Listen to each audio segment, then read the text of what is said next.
Short windows with a ton of work for two contenders has us lined up for a midweek showdown.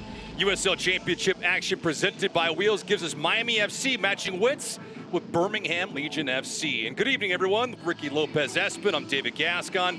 Thanks for hanging out with us tonight. Well, Ricky, we have a couple squads trying to do their darnest to find any kind of rest anywhere they can get it. And as we take a look at the table for Birmingham Legion sitting at the top of the Eastern Conference, so what does this look like? Playing on Sunday, nail-biting win coming into Miami, hot surface, hot climate, but for Miami FC, getting into a bit of a rhythm here, 3 games on the trot, you go to Oakland, you have a very good result, but last time you're on this field, you take on Inter Miami. For Anthony Peels, they need to take out all 3 points, and what an opportunity this is for Miami FC here tonight. So piggybacking off that note, 4 matches in the last 11 days. This is the final hurdle, but they've sort of weathered the storm, haven't they? You know, it's always going to be interesting how many games you had in such a close amount of time. You go to Oakland, this is your last game, but for Vegas, you're scoring goals. You start to see things starting to click on the attacking third for Miami FC and Anthony Peels. And then after this game against Vegas, you welcome in Inter Miami. So they knew they weren't going to have the ball a lot. They're going to defend a bit more, but they hit Miami FC, Inter Miami on the counterattack. Repetto and Sorto getting on the same page, and look for that to keep on going here today. But Enzo Martinez, and the top-ranked team in the Eastern Conference, Birmingham, is coming to town. He's the reigning USL Player of the Week. And you talked to Anthony Peels, you said, look, there's probably one of the top talented starting lineups for Birmingham Legion in all of USL Championship. Enzo Martinez has a very good feel for the game. He understands when to come to feet, but also when to play in the shoulders. Him and Kasim, you have Agudelo, players that have had so much success, not only USL, MLS, internationally. So look for those players to get in and around that 18-yard box and ask a lot of questions of Miami FC. Well, it's the top-ranked offense of Birmingham coming to Miami against the stingy defense of Miami FC. When we come back, we'll get you the starting 11 and first touch. It's Birmingham Legion FC, Miami FC, coming up next.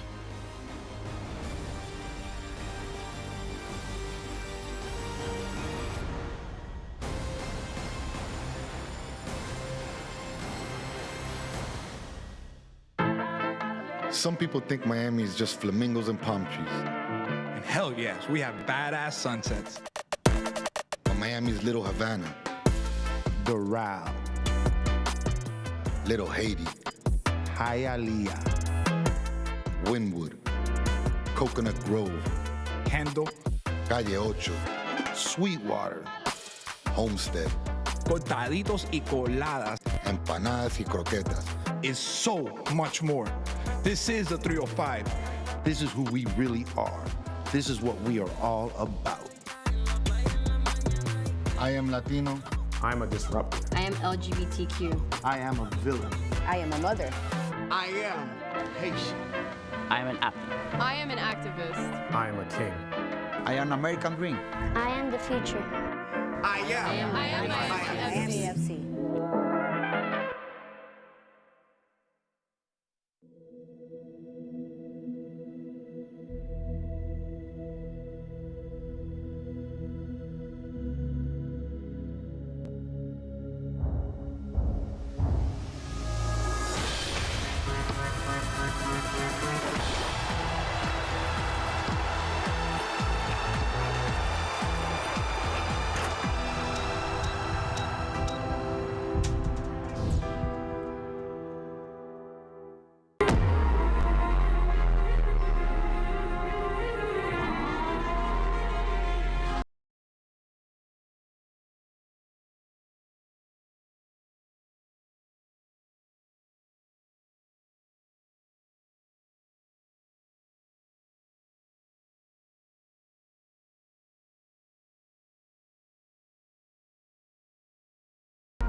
This broadcast is brought to you by FPL. Learn how FPL is investing in Florida's future at FPL.com/value. Volkswagen dealers of South Florida. Check out local offers at VWFlorida.com. And Wheels, the future of micro-mobility is here.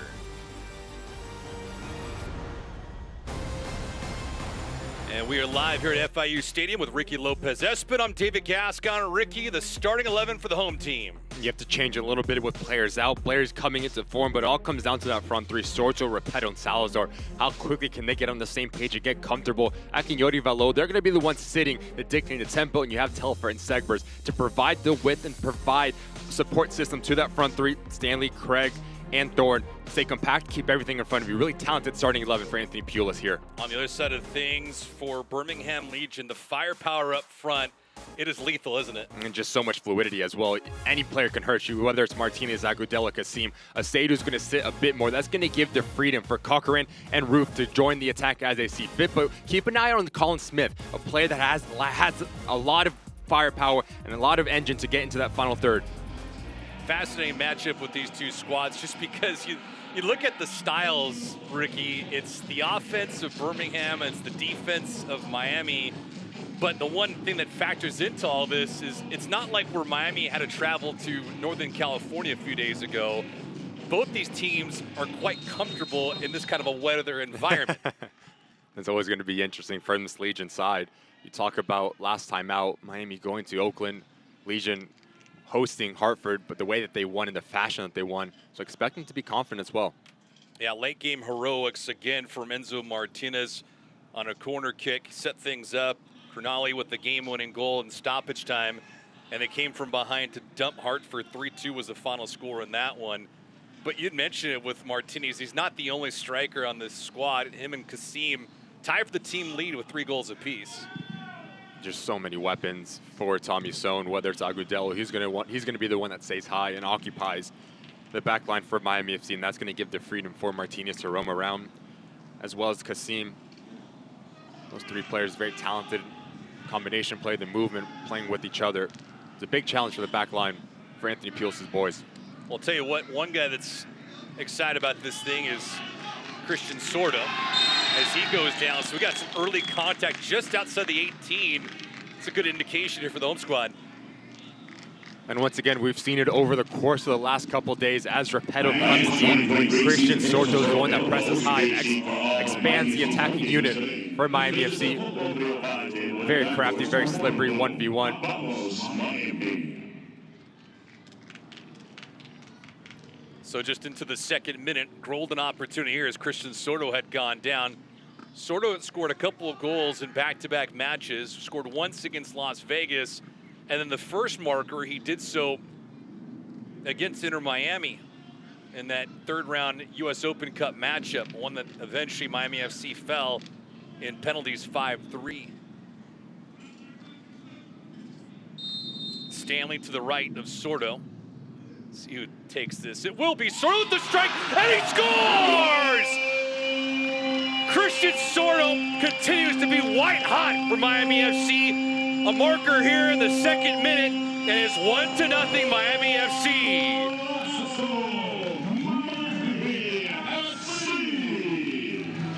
He's the one that draws the foul, and he has a lot of options. He can go up and over the wall, underneath the wall. But he says, no, I see Spangenberg cheating a little bit. Let me just put my laces through it and just rope this thing into that far corner. Spangenberg was going to want this one back, but Sorto hits it extremely well. Pace, precision, quality, all the above.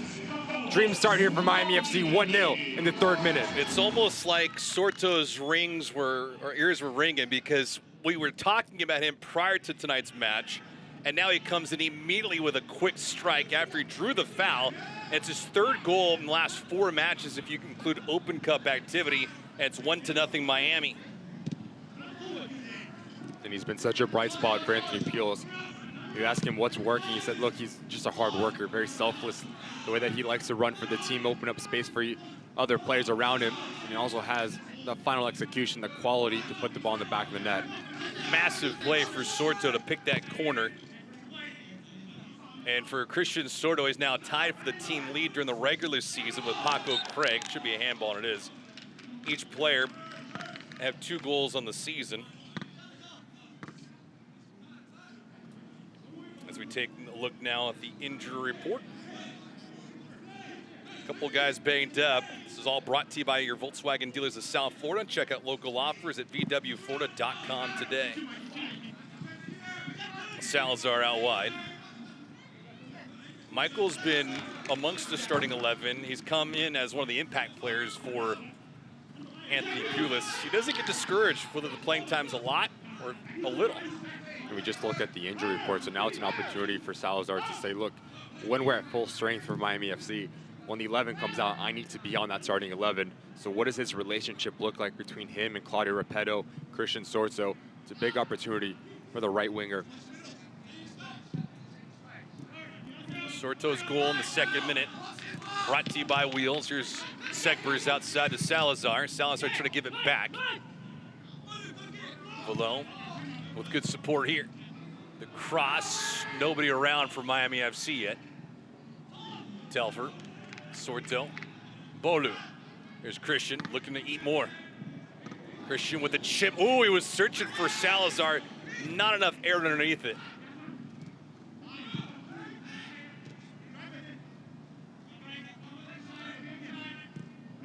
Birmingham Legion coming into this contest. They've conceded now 11 goals. They've scored 13 of them. Back on the attack, Salazar for Repetto. No numbers, though, for Miami. It's really good work there from Salazar to track back and just pick the pocket of Aseydu. So far, Miami FC has been the first to every loose ball, winning every 50-50. The spacing has been terrific in terms of their passing ranges and playing between lines. Sorto was the intended target. That pass was broken up nicely. Played back the other way by Birmingham and Colin Smith. Paco Craig had a chance to chat with him a few days ago. He likes actually playing this amount of games in a short period of time. Drastically different than his head coach. As a player, you just want to play as many games as you can. An opportunity to compete against other teams. Get tired of just kicking yourself and training the same guys in the locker room. But coaches obviously want the recovery. They want the ability to tweak things. But as a player, you just want to showcase yourself, and games give you that opportunity to do just that. 7th minute. Goal number 1 of the night for Christian Sorto. And the match's first shot. Eerily reminiscent of what they did last Wednesday against Inter Miami. Different dog they're up against, and the question is, will they hold on this time? To be fair, that's one of the things that Paco Craig did elaborate with us, is that they weren't playing as aggressive as they would have had they been down a goal or even with Inter Miami. This is a USL Championship match. Not to say they'd take anything different against Inter Miami, but nevertheless, points are at a premium here tonight.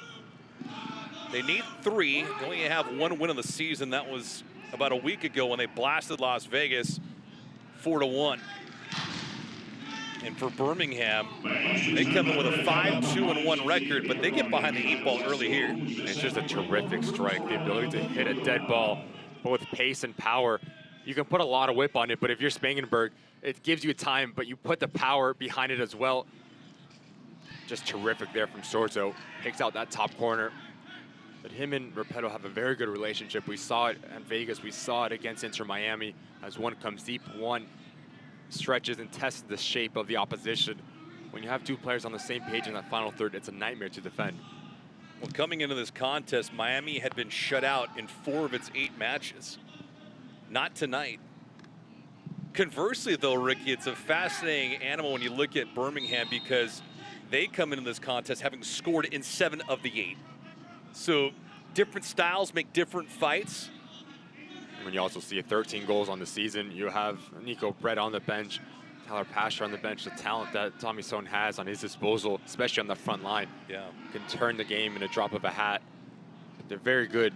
The different weapons, the creativeness between Martinez floating around, Kokorin, Aseydu as the pivots in the center of the park. Well, they get after it, that's for sure. Mensah out wide. He did not start in the contest against Hartford.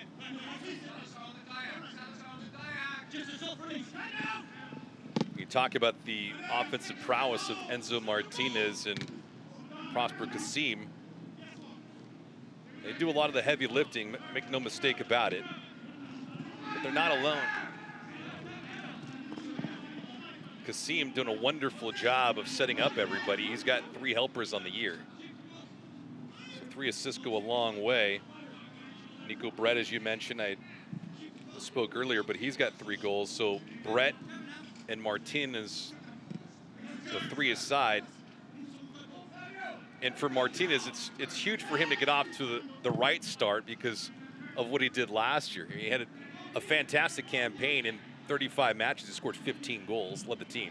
He's just so special, the success that he's had in the USL Championship, but the ability we talked about in the Open to read the game, to play what the game gives you. Mensah plays this one through. That one blocked on the way through by Stanley. Again, we just see the rotations in the center of the park for the Legion. That's your left back advancing right on top of that 18-yard box. And as Martinez draws a very dangerous and clumsy challenge here from Paco Craig. Gives Birmingham Legion a sign of life. After that goal went in, starting to get on the ball a bit more, take the sting out of the game. There's Anthony Pulis, second season as head coach of Miami FC, formerly of Inter Miami. Sergei Damianchuk, our lead official today. So almost identical proximity as you get a look at Jake Maguire. Maguire getting a second start of the year for Anthony Pulis. This is coming on the heels of what he did at Oakland. Didn't see a lot of traffic.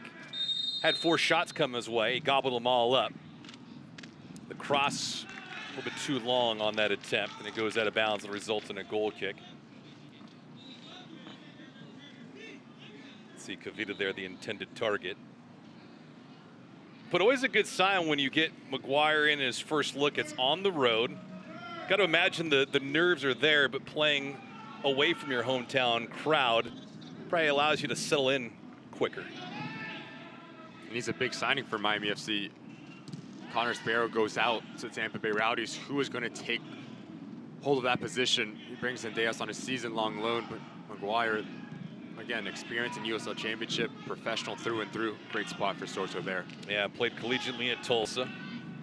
Remember the American Athletic Conference, was all tournament his senior year there. Made 67 appearances during a 4-year span with Tulsa. And pretty good career collegiately. He ranked first all-time in shutouts, minutes, and games played. In fact, 17 shutouts in a 4-year span. It's pretty strong. 12th minute here. Christian Sordo on a free kick. Ooh, the look from Segbers to Velo, and Velo is asking to be fed way out in front, not behind him.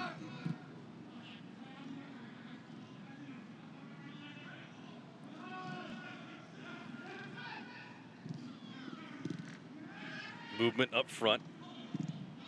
Agudelo, Maguire got a paw on it, and then it hit the bar. Oh, the dangerous strike from Enzo Martinez in search of his 4th goal in 2 contests. And we've talked about the spacing from the Legion. As Agudelo comes in, you see Martinez, he understands, if I just hang out, I have a pocket of space. Doesn't need a second invitation to pull the trigger. But what a save that is from Maguire. Just punches it off the crossbar. Talking to Anthony Peels, he said, look, that front 3, we can't give them the time and space to turn around and face our own goal. They're too good, they can hurt us. Got to be quick and attack. That one just over the bar as well. Maguire did have a beat on it on that occasion. Bernali was the one who scored the game winner against Hartford. Had another good look there.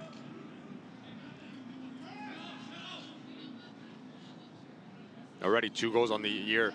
Cornali has a very good nose for goal, especially on set pieces. As he comes across, beats his defender, just rises up, beats Bolu, beats Paco. Just so unlucky not to get underneath that crossbar. Nearly identical to what Paco Craig does on set pieces for Miami FC. Cornali does the same. The 27-year-old from Columbus, Ohio.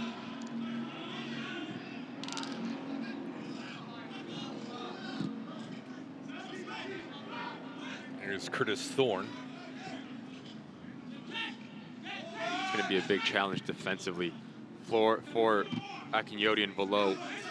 It's a way that Birmingham Legion like to play into the feet of Agudelo, Martinez coming underneath him, Kasim as well.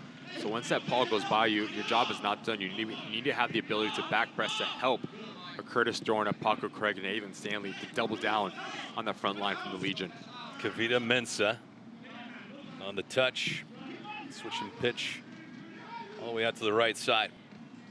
Miami scored Lone marker in the second minute. As Smith goes down there. One of the things that Anthony Pulis, it felt like he had a pretty good voice inflection. Even though we chat with him, it sounds pretty much the same across the board. Was when we asked him what weaknesses Birmingham had, and he feels like they exposed themselves defensively. You play route one, get in behind. That's why we saw Repetto and Sorto, the understanding ability that Birmingham Legion likes to play.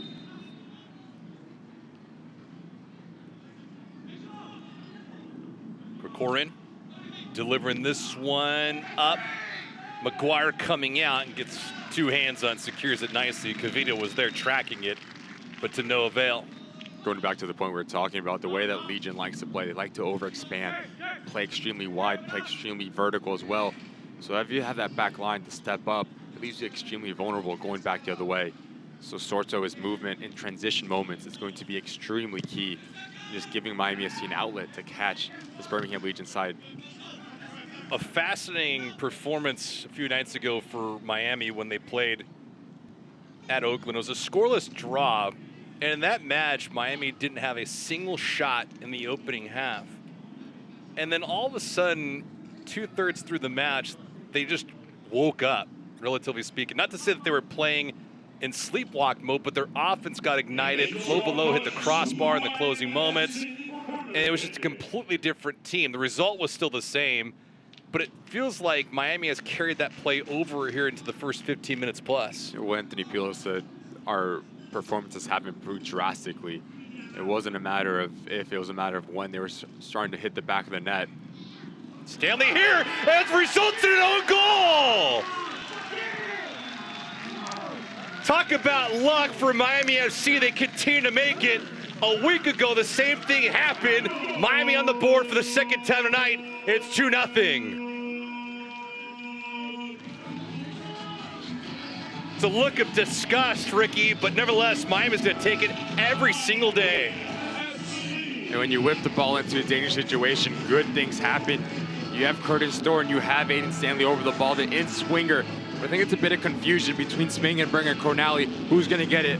As his ball goes over the head of Spangenberg, Cornali is too flat-footed. You can just see he doesn't get his feet underneath him. Hits him awkwardly on that right leg, goes in. But like you mentioned, David, Miami FC will take it. That man will certainly take it. When you start to see the ball hit the back of the net, not once, but twice, things start to click in Miami FC. Haven't really got any bounces earlier in the season, so things are about to change now for Anthony Pulis. That's an unbelievable outcome. You talk about the circumstances. Now, this didn't happen according to plan last week against Inter Miami, but if you weren't able to watch that match, Miami FC scored early in the second minute because of Sorto, scoring the opening goal. Then when they were tied 1-1 in extra time, they took the lead with an own goal from Inter Miami. That shot's gonna miss wide. So they had the lead late in that contest. They eventually fell in penalties 5-3, but nearly identical with the results. 2 goals last 2 weeks. Both of them Sorto and then an own goal. Well, now for Miami FC, you have to be extremely careful. You're up 2-0, you can't get complacent. You can't think this game is done and dusted. We see how good the Legion are. A shot from distance from Enzo Martinez, Kassim coming around the corner. The ability to score goals and score them extremely quick from this Legion side. And that's something that also we talked to Anthony Pulis about that Las Vegas game. So if we went up 4-0, maybe we got a bit too chill, lackadaisical, didn't really stay focused. But against this Birmingham Legion side, the top of the Eastern Conference for a reason. So you have to stay turned on from minute 1 to minute 90. Well, always important in matches like this, no matter if you have a 1-goal lead or above that, to continue to put your foot on the gas, like you mentioned, because Miami right now comes into this contest and they're in 7th place in the East. Birmingham is number 1. And it's always human nature, right? You mentioned having a 4-0 lead, you concede a goal, but also when you get the top-ranked team in the conference coming to town, it gets your juices flowing a little bit smoother. And I think for Miami FC as well, they know after this game they have 10 days off to their next game as well. So if you exhaust the tank here, you have a well-deserved break. You know, the players are looking forward to it, and so is Anthony Pulis. Playing 3 games in 6 days, 4 and 11. It's never an easy feat. Well, in USL Championship action, as it stands, they're undefeated in their last 3. It's their longest unbeaten streak since 2002 in October, where they went unbeaten in 8 straight. Well, they would love to get to that mark, but they want to get there by racking up W's. They're done with the draws. If you're coming into this contest, you're looking at them. They have 1 win, 2 losses, and 5 draws.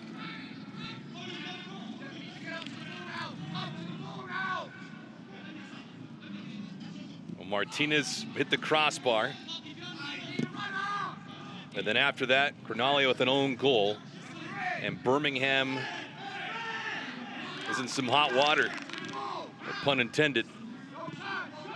Well, defensively, you see how Miami FC is setting up, in a 4-4-2. You drop Sorto next to Akinyoti. Velo goes wide, makes things extremely tight and compact in the center of part of the park for Birmingham Legion. So how quickly can you move the ball and play off the shoulder of those center midfielders to find Enzo Martinez in those half spaces that he's so good at finding? Kasim continues to move out there. Here's Smith with a north and south approach, but that was ripped out of his dribble. Back comes the other way. Salazar, he goes down. Crognale with a interesting foul there.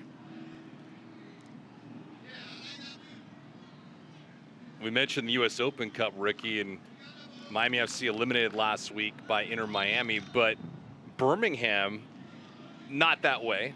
They won in penalties in their 3rd round matchup against Chattanooga FC, and now they get Memphis 901 in the 4th round of US Open Cup. You have to feel extremely confident if you're Tommy Sohn. We saw some of the draws that came about that. USL teams traveling to MLS teams, so odds stacked against you. Great move there. Sweet Telfer puts this one through, and Bish is trying to split multiple defenders to get it over to Salazar. Repetto was dropping back.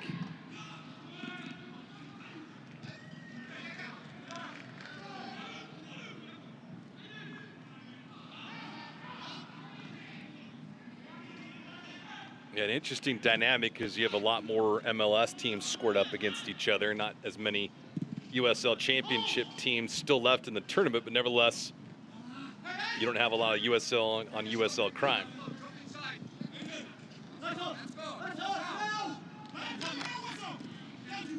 Mensah trying to put that in a tight space for Kasim. Asiadu. There's a lot of chatter on the pitch. Smith lobs this one up, but nicely played out by Segbers. Martinez. Birmingham looking to cut into this deficit. Sorto in the 2nd minute. And then an own goal resulting in a 2-0 Miami lead. Repetto on this attack. Crognale fending him off nicely. Always helps when you're 6'5" and 205 pounds. But those are the situations that we're talking about for Miami FC, turning your defensive efforts into attacking opportunities. It's a good look there from Sorto. Just not hit with enough pace and too much weight behind it to play it in front of Repetto. We'll give credit to Crognale, positioning to perfection to deny Miami FC a transition moment. Something to be aware of for Birmingham, being overextended.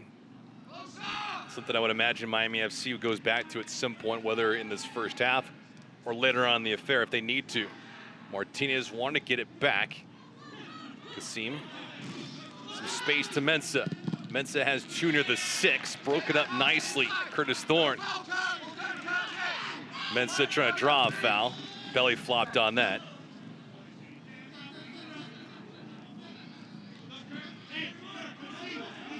Well, Ricky, you've had an opportunity to look at Birmingham from 30,000 feet. What has impressed you so far about their season? I just think the fluidity that they play between lines, whether it's this man on the ball pulling the strings from a deep line position. We keep talking about Enzo Martinez, such a special player in this league. He can hurt you, whether it's direct, whether it's playing in between lines, the combination play, and just the talent that Tommy Sohn has on this roster.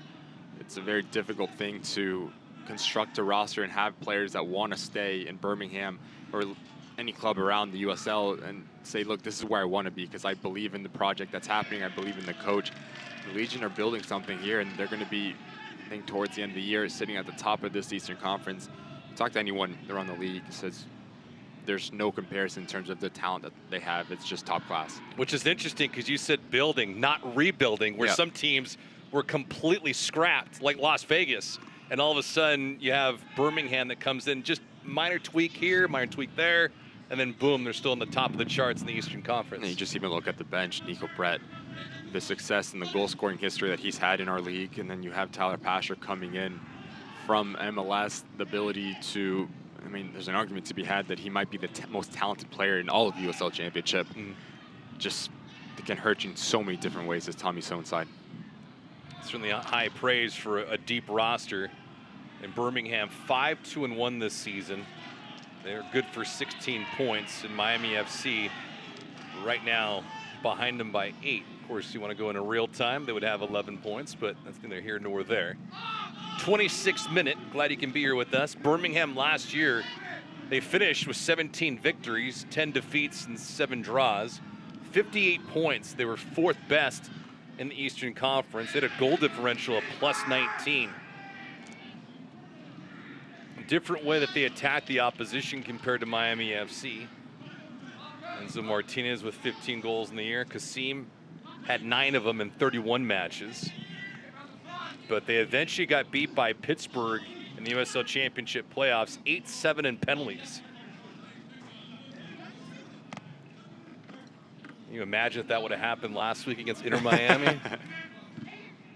A dramatic finish for Miami FC and Inter Miami. It did not go to Miami FC, even though they played a heck of a match. Outnumbered and for long stretches outgunned. But the talent of Inter Miami and the depth in their roster in terms of reserves proved to be too much in the end.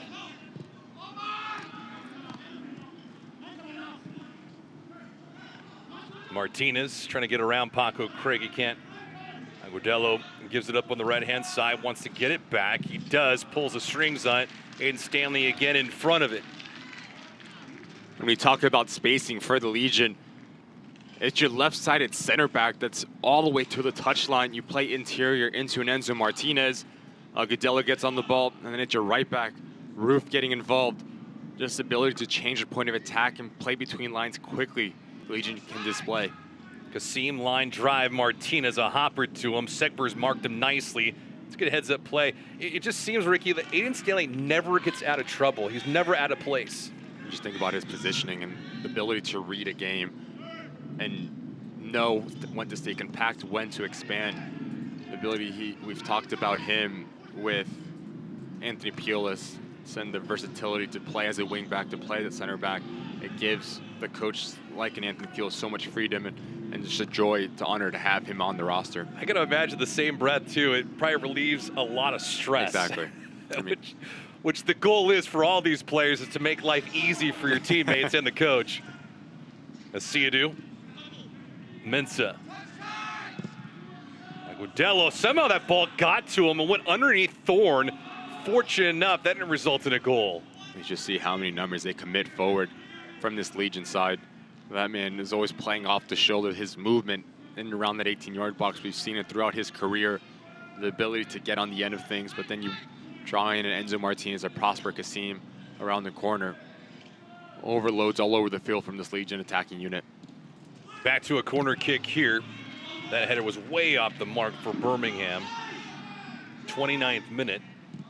If you're just joining us, an own goal in the 16th minute. Alex Cronali giving Miami FC a 2-0 advantage.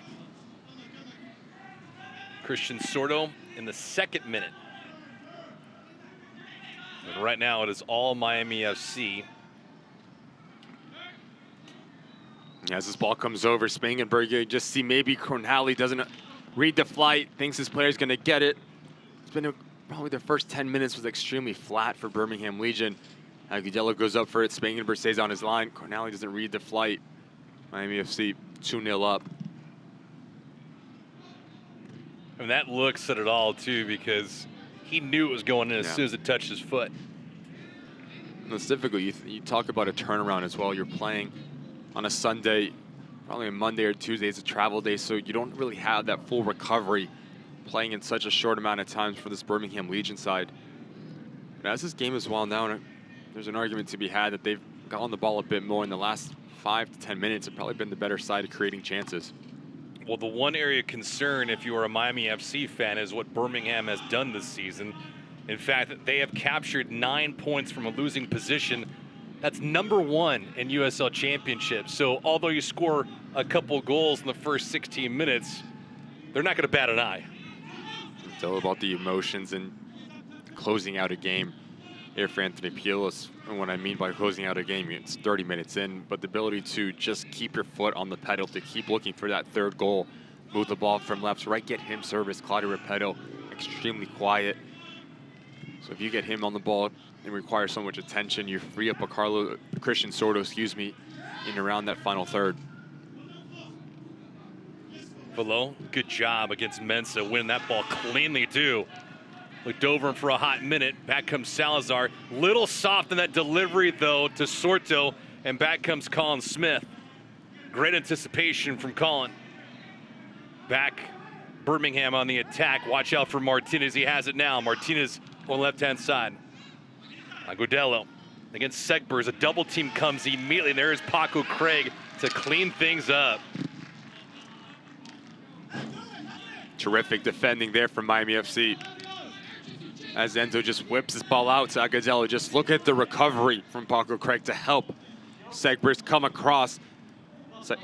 Agudelo has nowhere to go. If he goes down the line, Paco Craig's covering it. Mark Segbers doesn't draw in, moves his feet. Terrific defending in unit from Miami FC. That's a great look from our guys, because that thing was quick from Paco Craig. He wasted little time to get over to make that intercept and break it up.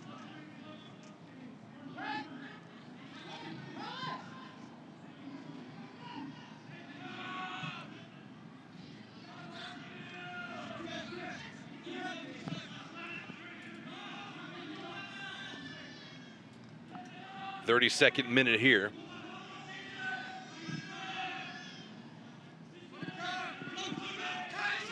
Agudelo wants to get it back from Mensa.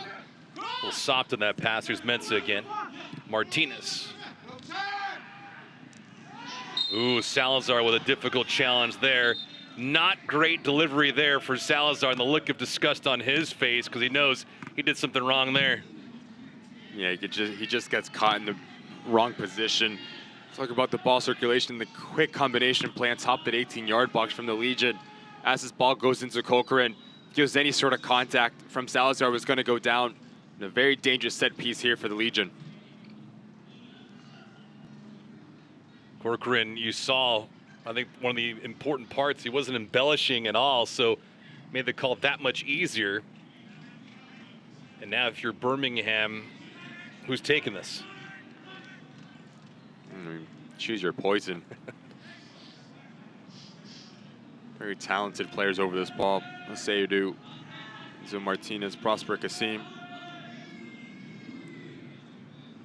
Golden opportunity here for Birmingham. Martinez, Kasim. It will be Martinez with the punch that hits the wall. Not enough lift on that. Miami's defense holds serve. Bolu would get this thing out of harm's way. It'll result in a corner kick. Did you like the idea, though, from Martinez? It's always difficult to get it up and over the wall. He elects to go, I think, to the keeper side. Give credit to Miami FC defensively. 34 minutes in, been top in terms of their positioning and togetherness. Kasim again on service. Cronali again for the second time on a header. Goes away from target.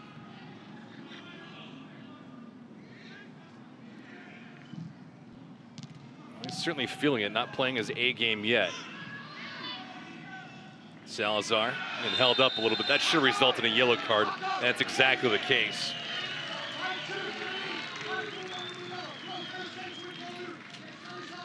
looked like an odd man rush. And Birmingham will have to suffer their first yellow card of this match. And it's all about transition moments for Miami FC. As the Legion like to commit so many numbers forward, it leaves them extremely vulnerable going back the other way. Corcoran understands that if Salazar gets on the end of this thing, there's tons of real estate to operate in. It's a professional foul from him. He needs to be extremely careful in the center of the park and discipline the challenges that he decides to go into and his positioning. Always a time and a place for a yellow card. Corcoran right there, as you mentioned, that's out of necessity. You let Miami get up 3-0, you can close up shop and head back home to Alabama.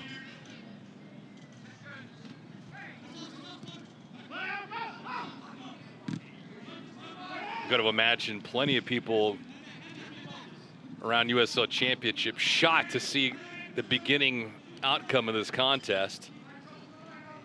It's a light menu in USL Championship tonight, and so you look at the top-ranked team in the Eastern Conference getting jumped on early 2-0 by Miami. Make your head spin a bit.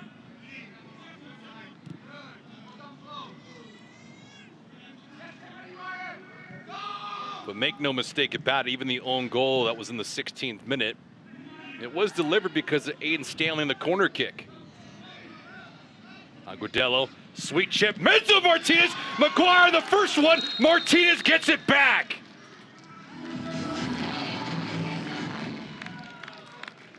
Enzo Martinez in the 36th minute, crisp passing from Birmingham on a counter, and they've cut the deficit in half, 2-1. We've talked about the talent, we've talked about their creativeness in their final third. As Enzo Martinez lets this ball goes by, you look at Agudelo, he understands that the ball's gonna come towards me. I just hold off Curtis Thorne. It gives me a ton of space and real estate just to drop this ball off into the path of the oncoming Enzo Martinez. And when you give a player of that quality the second bite of the apple, he's never gonna make a mistake. Enzo Martinez, 2-1, Miami FC cuts the lead in half. Oh, a beautiful feed, but the goal for Martinez now is team leading 4th goal of the season. And he's now scored 3 goals in the last couple of matches. Miami leads 2-1. It's all about the hold-up play, that situation there from Agudelo. If he comes to the ball, it closes down the gap. He just hangs out, holds off and shields off Curtis Thorne. That gives Enzo Martinez the ability to make that secondary run. Put the ball into the back of the net, and now we have a game in this first half.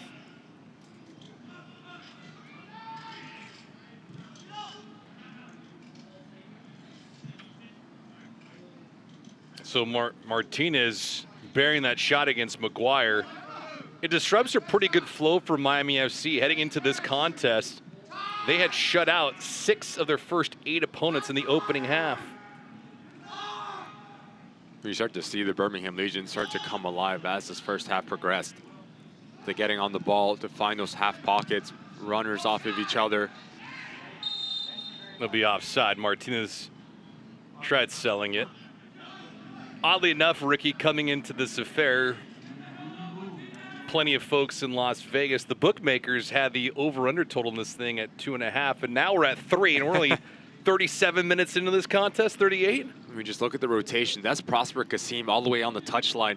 And Agudelo is just so smart. He understands if I come to the ball, that doesn't give Enzo Martinez the ability to make that run. Plays off Curtis Thorne, and then we've seen throughout his career just the ability to bring other players in. Enzo Martinez reads the game to perfection, puts the ball into the back of the net. Just a top-worked goal from Birmingham Legion. Yeah, and for Martinez, that's now his 61st goal in USL Championship. He's one of only 5 players to have combined 100 goals and assists. 61 goals and 40 assists, good for 101. You look at the productivity right there. That is filthy. And players who score goals, but also bring players in. Just terrific stuff there from Enzo Martinez. I mean, it's not going to be the last we see of him. Ability to get into that final third, to create for himself, to create for others. Strong as it is. 63 goals, and he's not letting up. The 32-year-old from Uruguay doing the damage here in the 36th minute. But again, as you'd mentioned, Agudelo doing a good job of filling the defense. Not leaving for Martinez, and he does the rest. One chance at target's interesting, but a second one from point blank, you could call it a day. And Maguire does extremely well to deny him in that first opportunity. Enzo Martinez so opportunistic, never takes no for an answer, especially inside that 18-yard box. Now, what does this look like for Miami FC? The last 10 to 15 minutes, got away from on the ball a bit more. Great ball. Ooh, good one too for Repetto. He'd love to have a reprieve on that one. The body language says it all for Claudio. And you want to see Mark Segbers get into that final third a bit more if you're Anthony Peels. The ability to whip a good ball in from a deep line position, the speed that he has, Repetto did extremely well to make that near post run. But it's always going to be a difficult technique when you're wider than the post to come across your body to get it on target.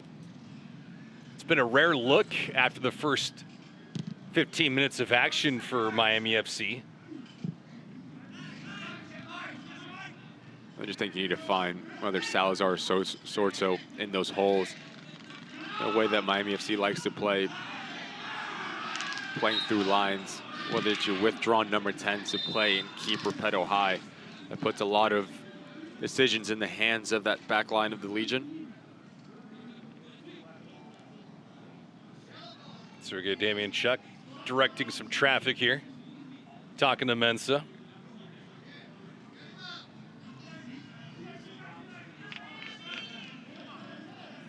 So Enzo Martinez's 63rd goal in USL Championship, adding with his 40 assists.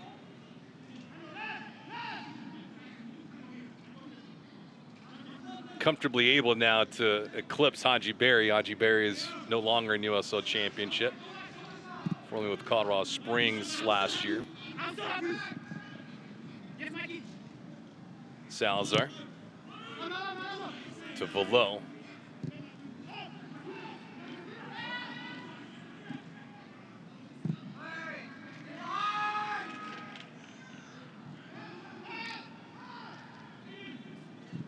Not think that we'd have a 3-goal outburst in the first half, but these things are often unpredictable.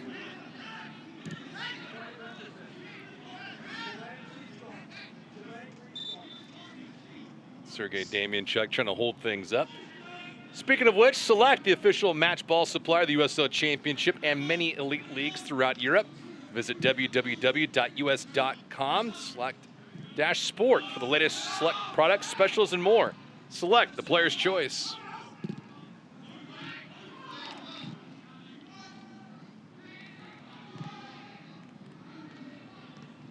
Sorto, second goal of the season. Martinez, his 4th. Those are the 2 markers for Miami and Birmingham, along with a Alex Cronali own goal. And that's where we stand. Maybe more. Oh, that one played through at the last second, but Cronali got a boot on it. And we haven't seen much of Ryan Telfer, such a special player for this Miami FC. Talking about relationships, once again, it's Sorto that comes into the interior. Telfer providing the width, but once he gets into this position, he has 2 options, whether it's a cutback to Repetto or played into the path of Salazar.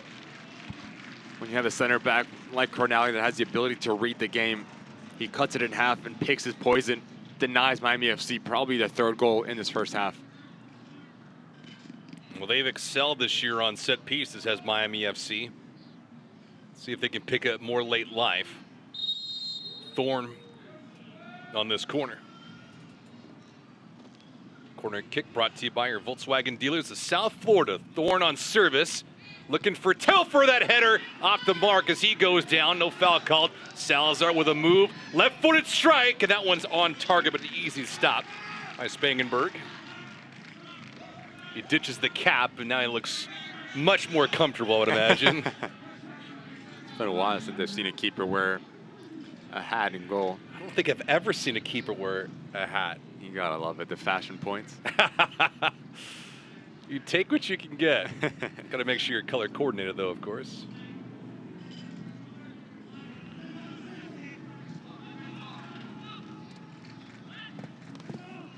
We're in a pretty fluid opening half, so we'll be curious to see how much stoppage time we're allotted. His roof was dropped. Well, it's interesting. You see how the Legion like to build out. Whether it's Cornell and Kavita, they like to stay home. But their outside backs push extremely high, whether it's Mensa, whether it's Smith. And then it's that third midfielder. On the right-hand side, it's Cochran. On the left-hand side, it's Roof that play withdrawn. We talked about leaving yourself extremely vulnerable. One turnover, and it's a 3v2 going back the other way for Miami FC. So how clean can they be in their build-up phase in the passes that they decide to pick out for Birmingham Legion? Agudelo and Thorne recapturing their kinship here in the closing minutes of this first half, 45th minute. It looks like we'll have no stoppage time. I can't remember it happening on a regular basis, but it has for Miami in their last 3 matches. They've had an opening half with no stoppage time.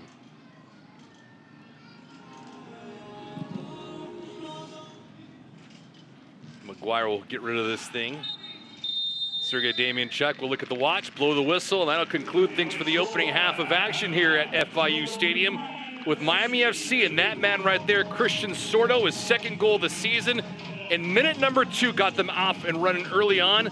Miami FC into the halftime locker room up by a goal. Yeah, you need to get him more involved. It was so good in the first 20 to 25 minutes, but faded towards the end. That's when you start to see Birmingham Legion get on the ball a bit more. Enzo Martinez, Prosper Kasim came alive in those half pockets, but all comes down to feeding Agudelo for the Legion. Get him involved, get players underneath around him. But for Miami FC, get on the ball a bit more. You were so good in the first half of that first half. Second half, get on the ball, pull the strings, get your front line the service that they want. The start was good. Now it's all about closing. Miami looking for their 2nd win of the season. We'll see if they can do that, but rest and recuperation as we have reached the break. Sorto with a goal, his 2nd of the season. Enzo Martinez, his 4th of the year for Birmingham. And at 45 minutes of play, Miami leads by a score of 2-1.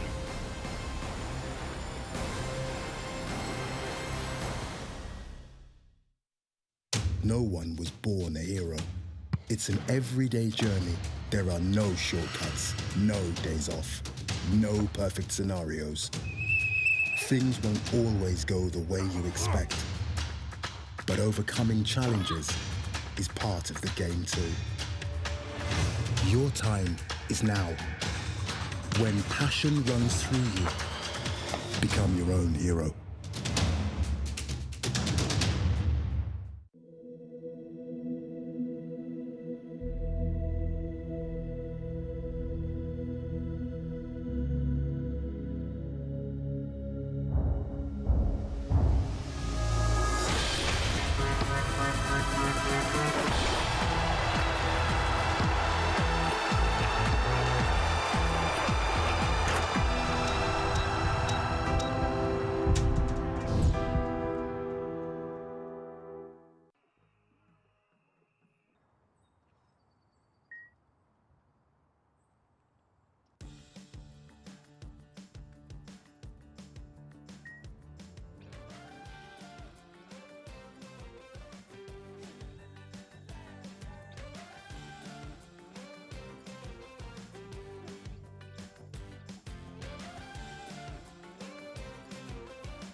Welcome to the FBL halftime report presented by Macron. Miami FC leading Birmingham Legion FC by a count of 2-1. Ricky Lopez-Espin. I'm David Gascon. Ricky, we're at half right now, but gotta hit the rewind button. If we may, the Miami Classico a week ago tonight. Oh, a lot of drama.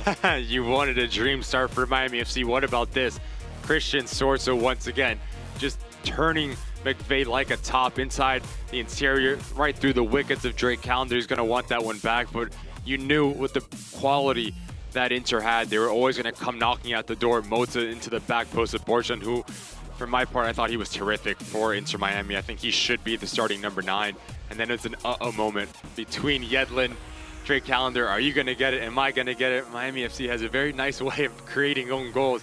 But then just the lack of maybe will to clear this one out. We're so good for 98 minutes as Ryan Taylor just goes over the top of Hernandez, and then Telfer just leans. When you try to go up and over, you run the risk of doing just that. And then Kamal Miller makes no mistakes about it, and Inter Miami walk into the next round of the Open Cup. You know, Yedlin, who conceded that own goal, also hit the crossbar in overtime as well, so he nearly atoned for that.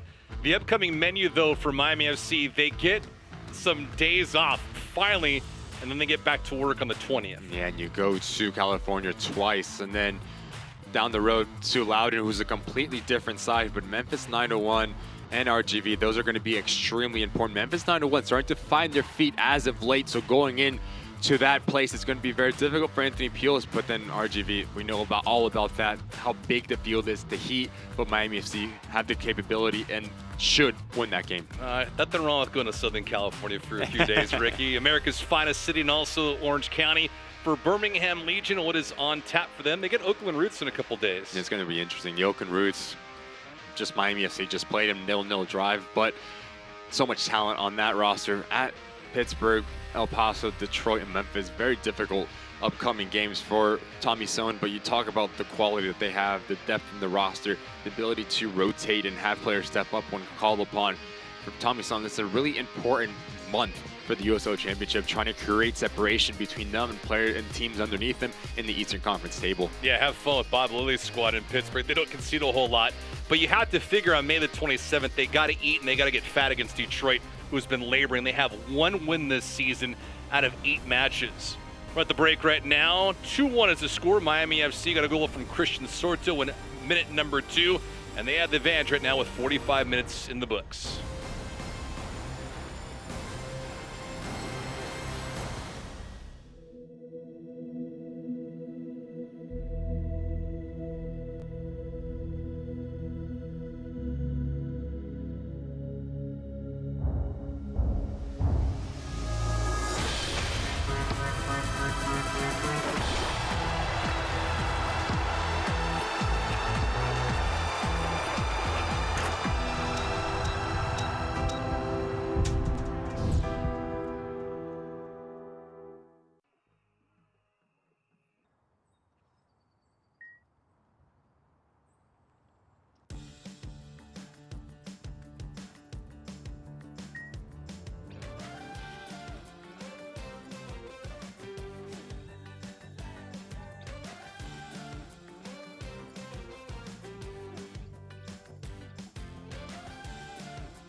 At the break right now, welcome back to our FPL halftime report presented by Macron.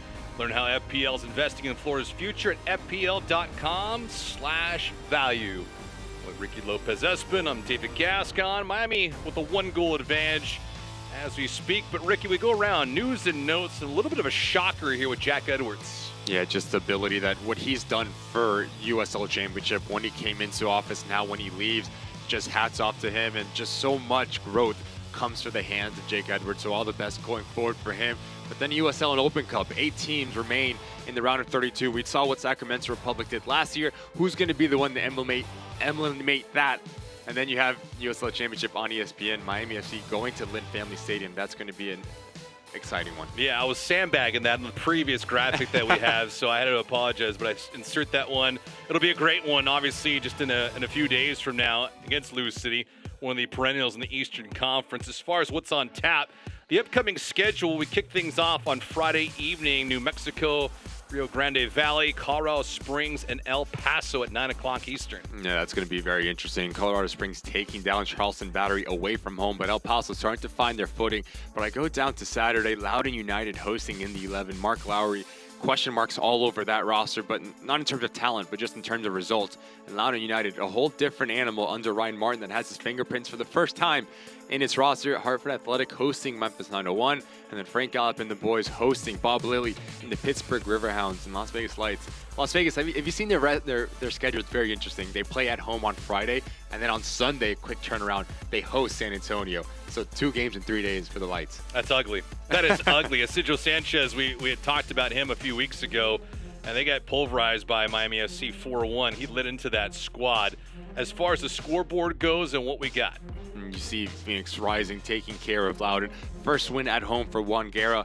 Birmingham Legion, we talked about it, nail-biting against Hartford Athletic, taking all 3 points. And El Paso going into San Diego. But you have to think for Nate Miller, the ability to come off the Open Cup, the game that they had against Seattle, had to take something away from that. El Paso takes all 3 points. Oakland and Miami 0-0. New Mexico, Orange County, and a lot of things are going on in Orange County. Richard Chaplow says goodbye, and then Monterey Bay draws RGV at home.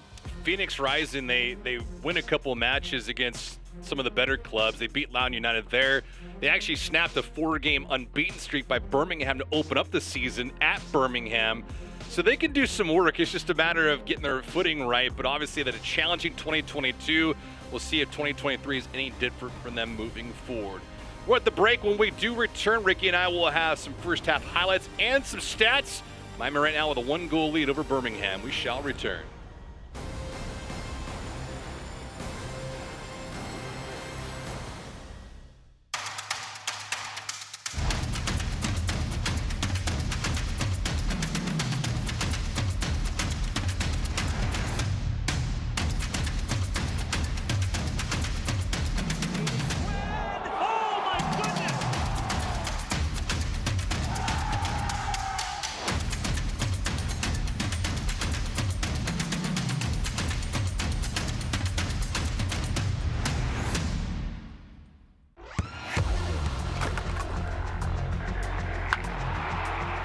We all have goals.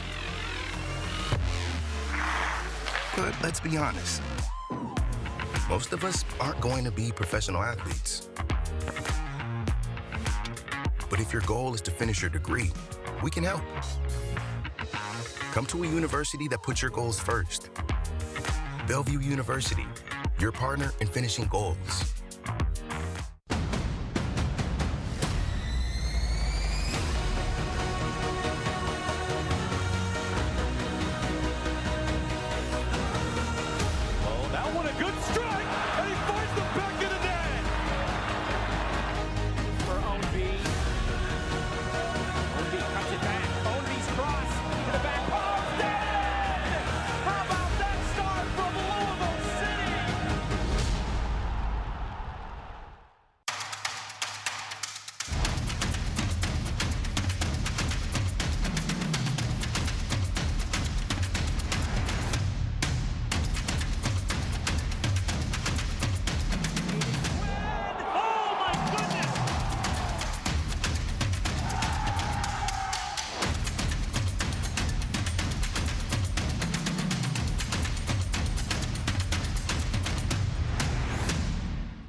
No one was born a hero.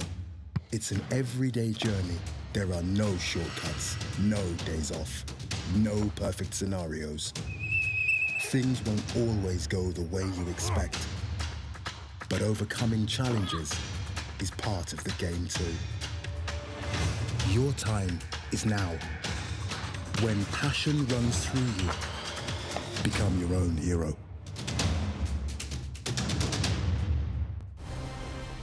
And this broadcast is brought to you by Tata 2, Macron, and Good Greek Moving Storage.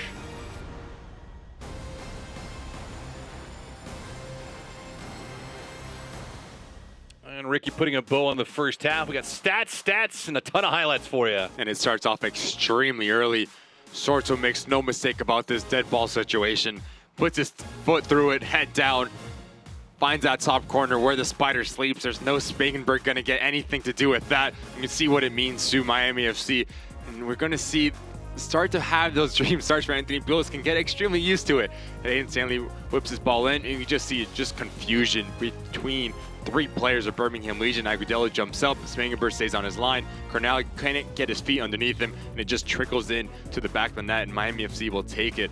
But you know the talent that Birmingham Legion has at their disposal on this talent was never going to go down. Just a hold-up play, the ability to bring players in. Agudelo does extremely well. The layoff into Enzo Martinez. Can Maguire do a bit better in terms of his rebound to parry it away?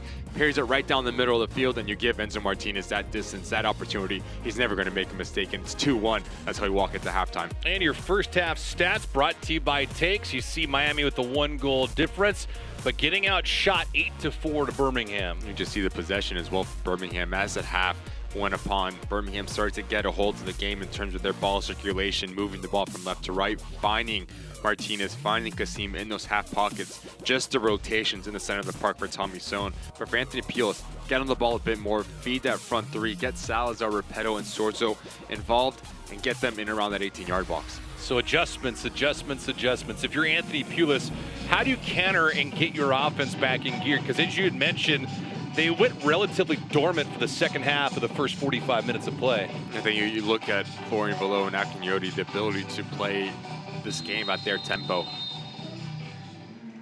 And you bring in a Mo Hernandez, what that's going to do, he's going to sit next to Paco Craig. That's going to push Aiden Stanley. As the left wing back and Ryan Telfer's shift is done. So this relationship between Hernandez and Paco Craig, very comfortable with each other. But Aiden Stanley gives them a different look going forward. So Miami FC now moving from right to left on your screen. Birmingham going from left to right. Kasim pushing forward, and for Miami FC, it's all about the ability to close. That's one of the things that's been their Achilles heel to open up the years, the inability to close out the opposition. And it was highlighted last week because of the outcome against Inter Miami. And the one substitution brought to you by your superhero movers at Good Greek Moving and Storage. Hernandez in, Telfer out.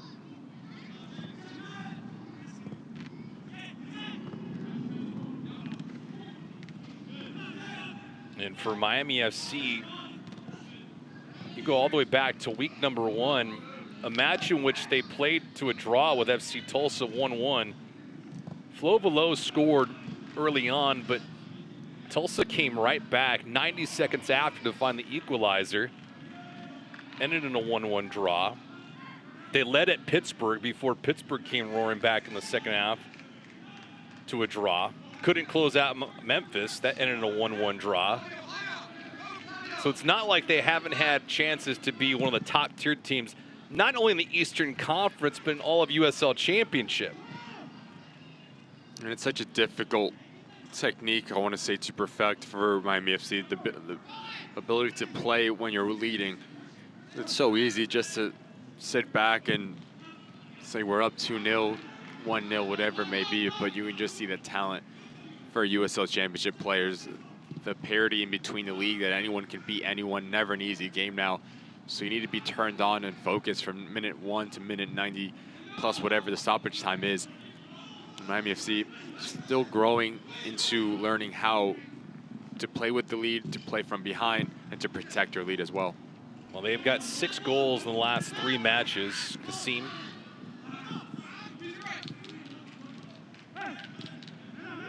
There's Christian Sordo trying to counter the attack here for Miami.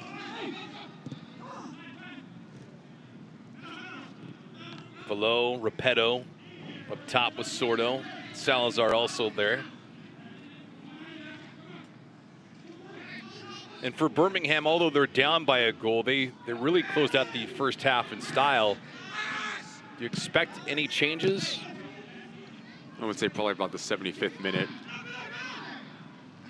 When you have a player like a Nico Brett, like a Tyler Pasher sitting on the bench, you need to get him on the field, especially when, if at that point you're still looking for a goal.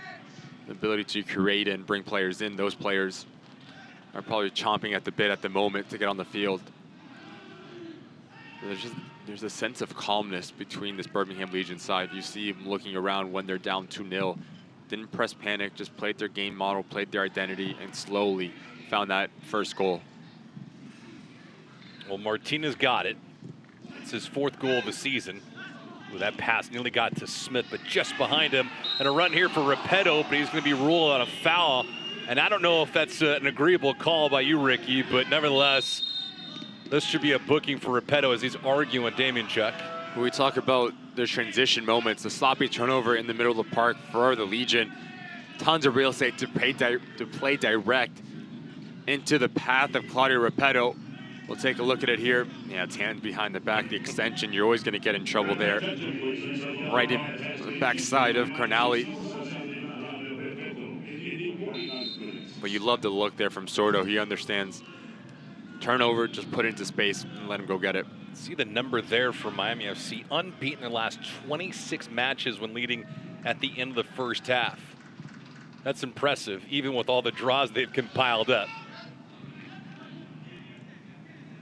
Any point's a good point, but you want to try to capture 3 as many times as possible. Below. They're even on numbers right now, Flo. Decent pace to Sorto. Stanley to the left. Sorto takes a shot. That one easily on target managed by Spangenberg. So a couple of shots that have come his way, and he really hasn't had to move a whole lot.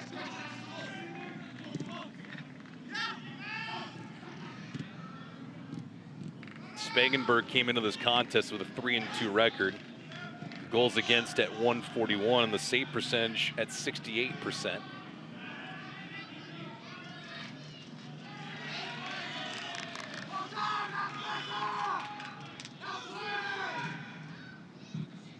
Birmingham, who beat Hartford a few days ago, came from behind to disrupt them 3-2. They actually outshot Hartford Athletic 18-14 in that affair. 6-5 with shots on goals. Hernandez goes down. Agudelo, the guilty party.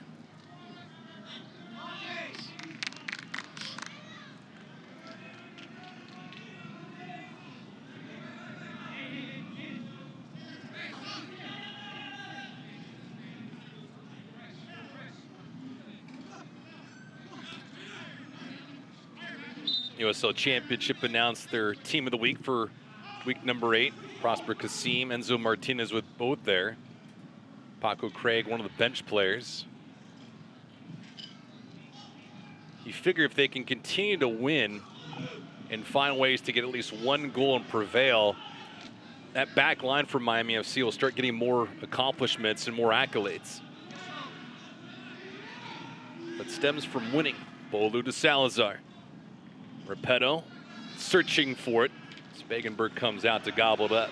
But it's a good passage of play there for Miami FC. Very patient in their build-out phase. Bolu was at the thick of everything. Just very calm presence. Connecting his passes, not forcing anything.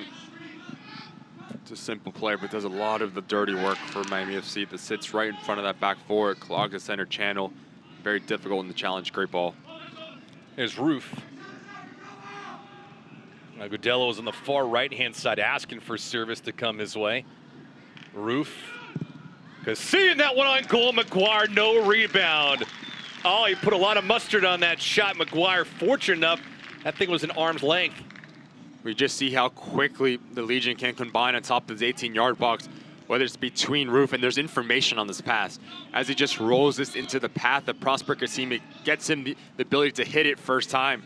McGuire does extremely well to caress and not have any rebound. You see Enzo Martinez, he's so opportunistic, trying to find his brace with the tap in. And you played on all surfaces throughout your career. collegiately and professionally, is it much more difficult for a keeper to face a shot that skips on turf as opposed to grass? It's interesting because sometimes it depends on the turf. Sometimes it slows the things down, but it's also, it can make it faster and have an awkward bounce on it. But I think if you're Maguire, you train on this surface every single day. You understand how it plays, how it bounces. But as a striker, there's nothing better than having a slick surface, whether it's synthetic. Obviously, you rather play on grass, but if a wet synthetic surface and you hit everything low, you always have to have that secondary run up for an easy tap in, like we saw Enzo Martinez. But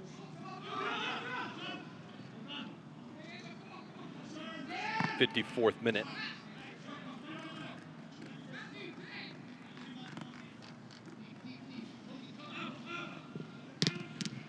Sorto looked like he was pretty comfortably offside.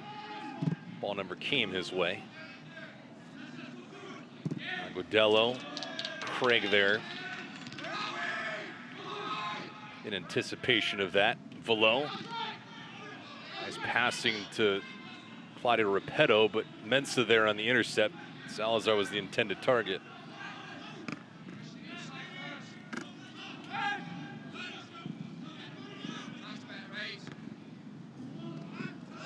Smith, that looks like a handball, and it was finally called.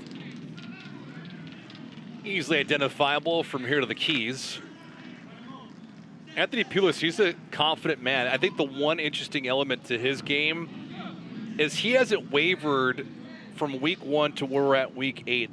The message has been clear to us, and he feels extremely confident about his club. No, I think you need to as a head coach. If you have a head coach in the locker room that is constantly changing tactics, is a bit worried and not confident, what does that say for the players? He's supposed to be your leader. Yeah. So you look up to him, have that security, that confidence that this is going to work.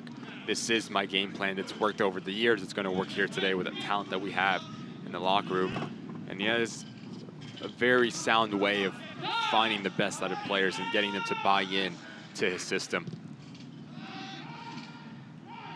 Always confident and also critical at times about his team, but he knows that there's areas of improvement, and that's the biggest bonus that he has with his group, unlike maybe in years past with other clubs.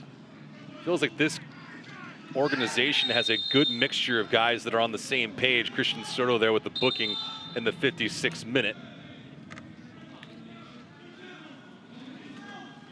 I think this goes back, Ricky, to one of your professional yellow cards. But Smith as a right back, he just gives you a whole different look, the ability to break players with the ball at his feet. Sorto gets caught flat-footed. Needs to be extremely careful now. Yellow card 10 minutes after halftime. Well, that one ping-ponging around and goes on target. And watch out for Maguire with an alert save there. I'm not sure what happened there, and I don't think anyone really knew. Good ball in with a lot of service, a lot of whip on it. That was funky.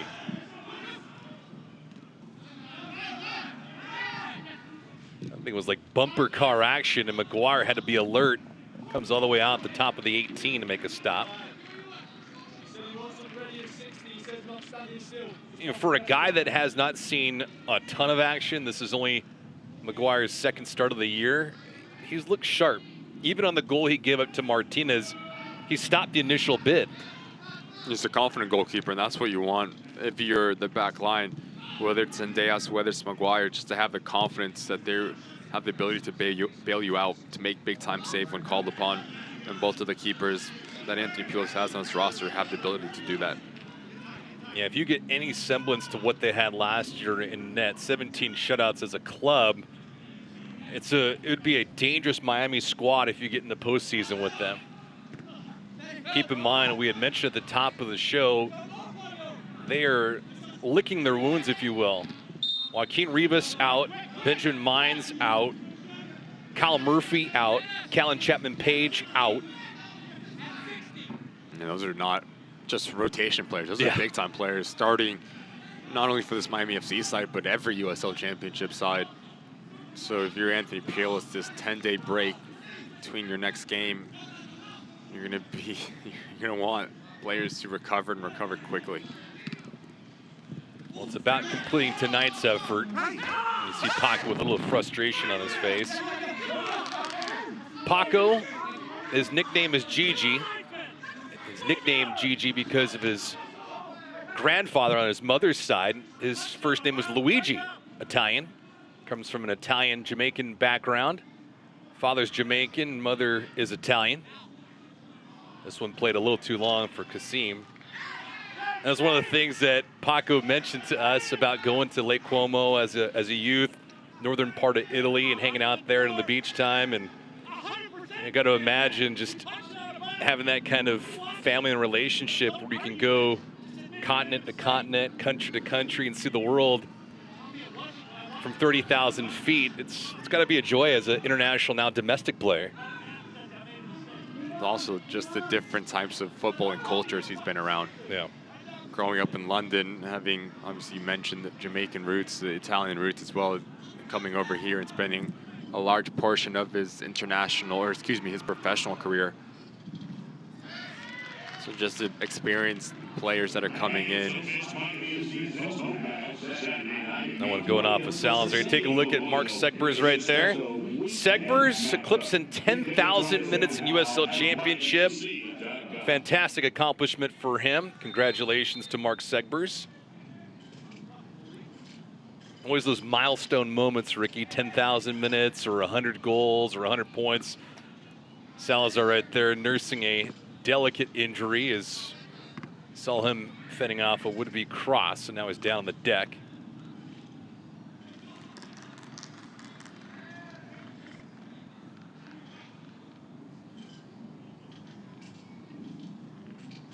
Salazar being attended to right now.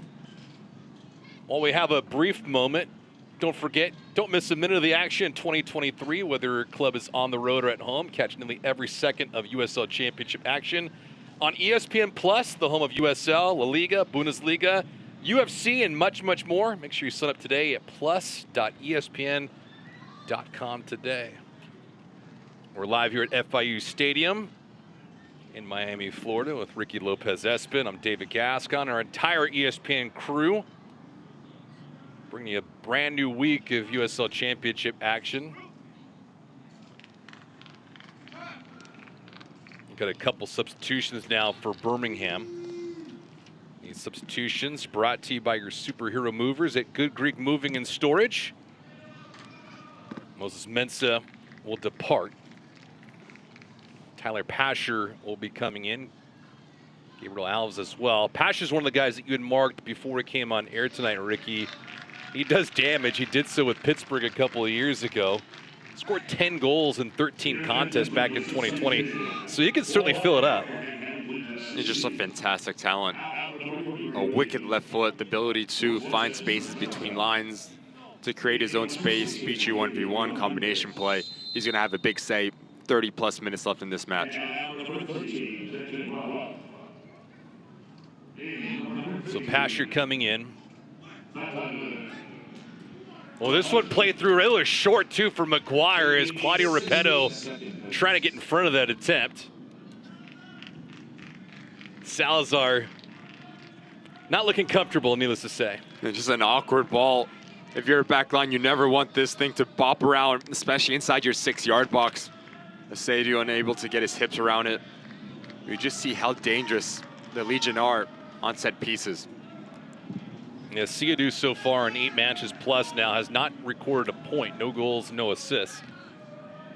Enzo Martinez has 4 goals and a couple of helpers. Prosper Kasim, no goals yet, but 3 assists.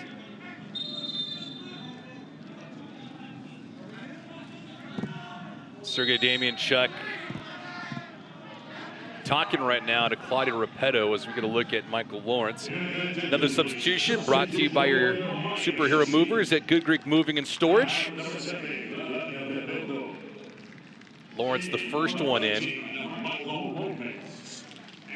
And these changes right now for Anthony Pulis, do you think this is more for defensive responsibilities, Ricky, or is it because the gas tank is getting a little low? No, I think you bring in Dennis Duwuna just to sit in the center of the field, just to secure maybe those second balls, the runners that Birmingham Legion like to play, and within him just to give you a spark of energy in that front line, Michael Lawrence. Pasher there. And he's a different look than a Claudio Repetto. Repetto more of a target, back to goal. Number 9, Michael Lawrence gives you the ability to just turn around and go in behind with this pace, his power. Anthony Pio had a lot of high praise for the young man, is taking full responsibility of the opportunity in front of him. Make sure you stay with us to the end of the contest. Ricky and myself will have your Tata 2 man of the match.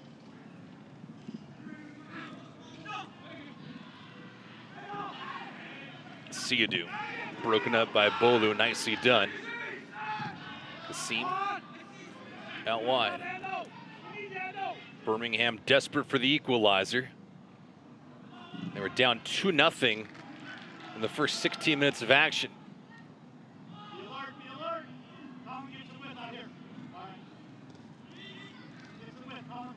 Lawrence right now, who comes in on a 25-day contract. A multi-sport athlete in high school. He's actually a local guy too, grew up in Miramar, Florida. Birmingham keeping the pressure on right now. Kasim, Siadu to Smith, the cross. That one broken up by Hernandez. Hernandez is a player that you were critical about in the Inter Miami game, so it'll be fascinating, Ricky, to see what kind of response he has here tonight, because there were ebbs and flows to his game in 90 minutes plus the extra time too. He had a very difficult time in that game, just dealing with balls getting whipped in, whether it was getting his feet underneath him, challenging for balls. But throughout his career here for Miami FC in the season, I thought he's been spectacular. I mean, Chapman Page goes out, who is going to be the man to step up? And I think he's came in, and if you're Anthony Peels, have to be extremely pleased with him. And he's going to be a massive part for Miami FC going forward. Lawrence doing a good job of trying to split the defenders, and he had 2 of them on 1, and Lawrence is asking why. And you bring Dennis Zuuna in, that pushes up Florin Velo to a line higher. Michael Lawrence has the ability to stretch and test the shape. We're an awkward collision between Kavita, Cronali, and Lawrence coming together. Just being a nuisance on that front line for Michael Lawrence.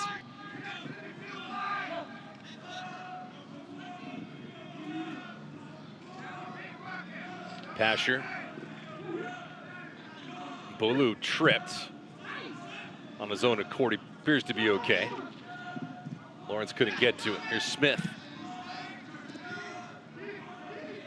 Martinez had a bid on it, but McGuire soft with that left.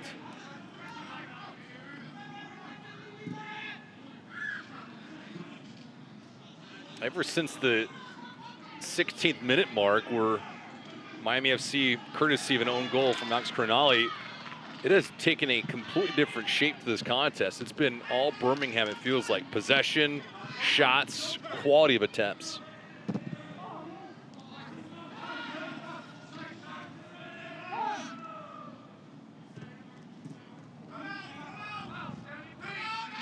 And the first half shots in this thing were 8-4 in favor of Birmingham.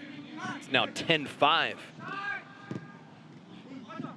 Each team with nearly an equal amount of shots on target. 4 to Birmingham's 3 for Miami FC.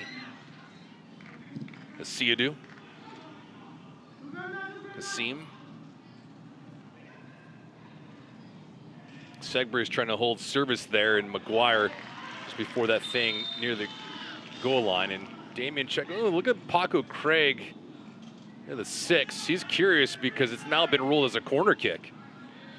The nice little battle between Mark Segbers and Alves on that far side. Alves very crafty, attack-minded left back. So Segbers is going to have his hand full. He's calling a corner kick. He touches the ball when it goes out of bounds. Agudelo, poor delivery on that.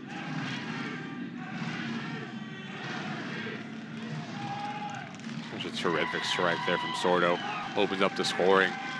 The pace and the technique that he takes to pull this off to beat Spangenberg to his near side, and then Aiden Stanley. Talk about the wing backs for Miami FC, whether it's Curtis Dorn, whether it's Aiden Stanley, always whipping the ball with quality. Cornally just a bit flat-footed.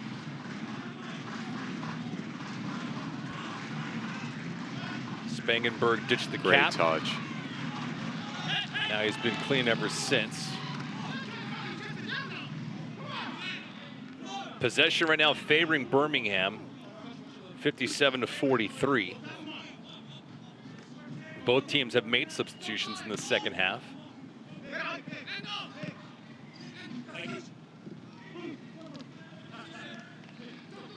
Stanley not one of them. He's gone wire to wire so far.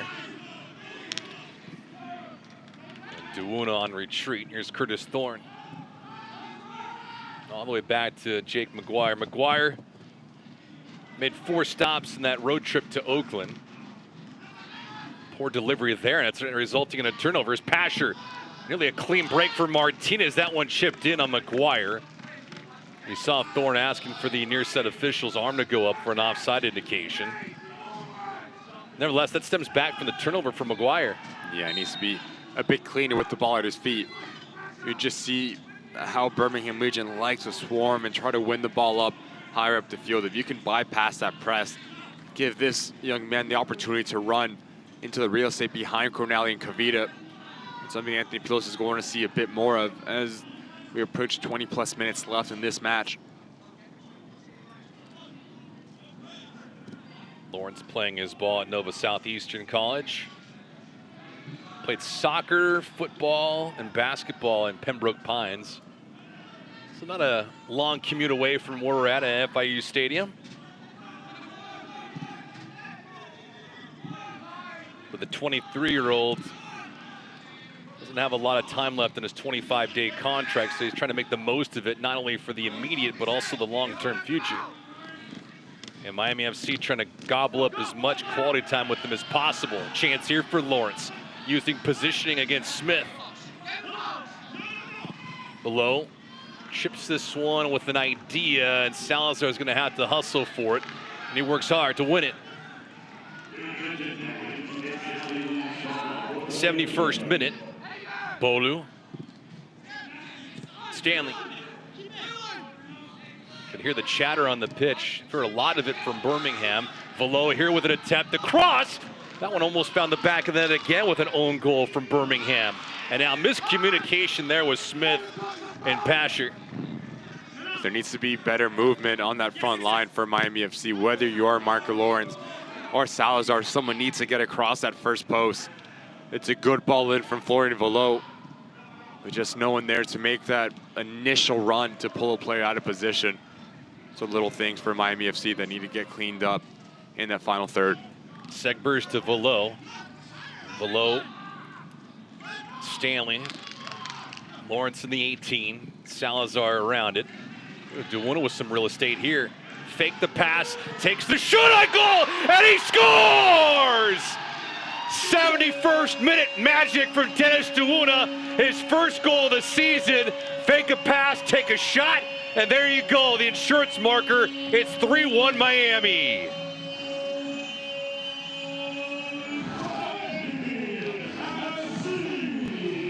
That goal brought to you by Wheels.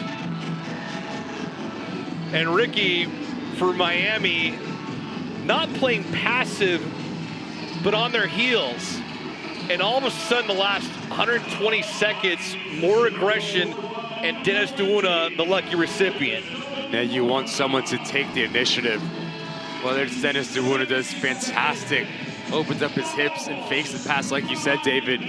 Realizes the back line for Birmingham Legion just spreads apart. No one steps up to initiate contact. Let me just try my luck. Terrific technique into this far corner. Take a bow with a dance with it as well. Miami FC 3-1 up. Well, one might ask at home, if you're in Miami, what's gotten into these guys? They don't know and they don't care. They scored 4 against Las Vegas back on April the 23rd. They scored a couple of goals against Inter Miami just a week ago. And today they got 3 more. So that's 9 goals in the last 4 matches.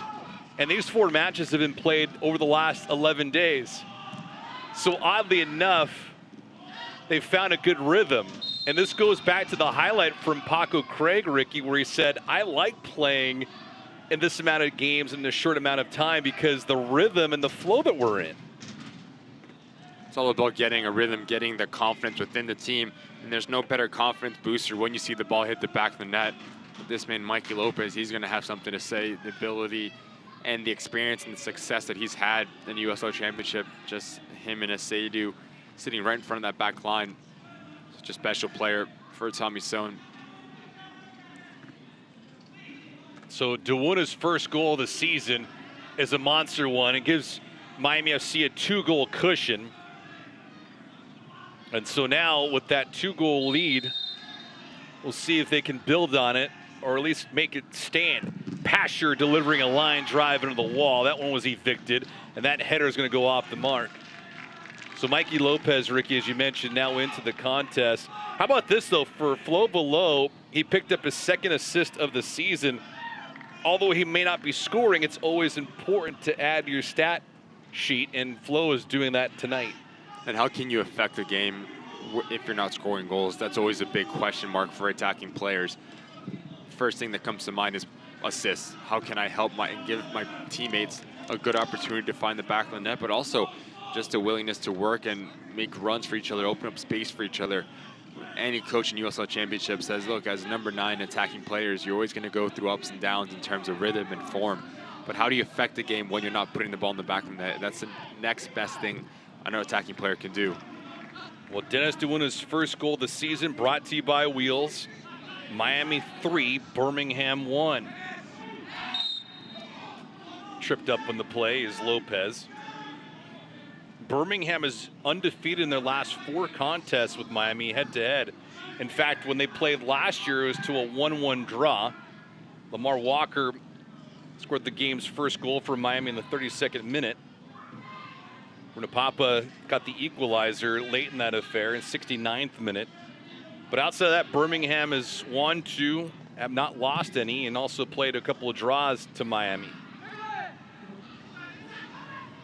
Birmingham looking to cut this thing in half, but get off the goalpost. Short side against McGuire.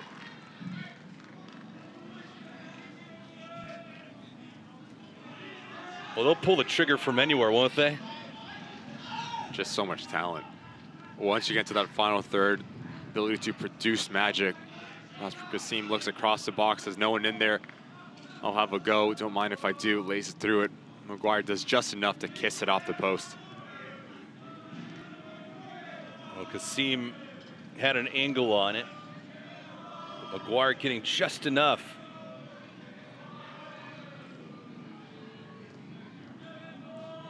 Alves. Back outside of Mikey Lopez from Mission, Texas. Enzo Martinez, a troublemaker. He's already scored in this contest, as to be expected. Alves. Well, that one will drop Curtis Thorne to his knees, but he's up quickly. Back to the sequence, Ricky. He overloaded in the center of the field now for Birmingham Legion. This ball rotates to his left-hand side. You see Kassim, a little peek up, understands if I pull this across, there's a sea of blue jerseys. Let me just have a go-to myself. The technique on that left foot, McGuire, lucky enough, just pushes it off to cross the post, excuse me. Massive 77th minute.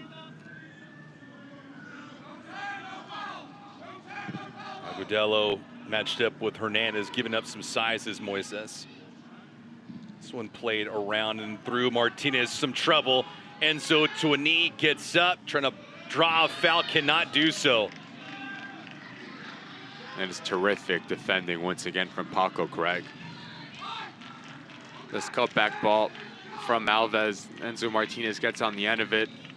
Paco Craig stays his ground, does not go and bite for the fake, and negates that man to pull the trigger. Just terrific defending from the captain from Miami FC. So Miami FC trying to do something they have only done once this year. Win a match. Came into this affair playing to nothing but draws. 1, 2, and 5. And you make sure you stay with us at the end of this contest, as Ricky and myself will have the Tata 2 man of the match. It's not really a discussion either, because Ricky gets all the glory and gets to make the decision on both of our accords. So it's all you, Ricky.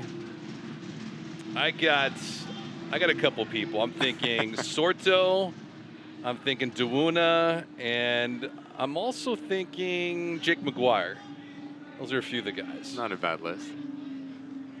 We'll see how that pans out. Of course, you got to finish, and so Miami's got at least 12 minutes to work with, and Birmingham has a ton of firepower to get back into this thing.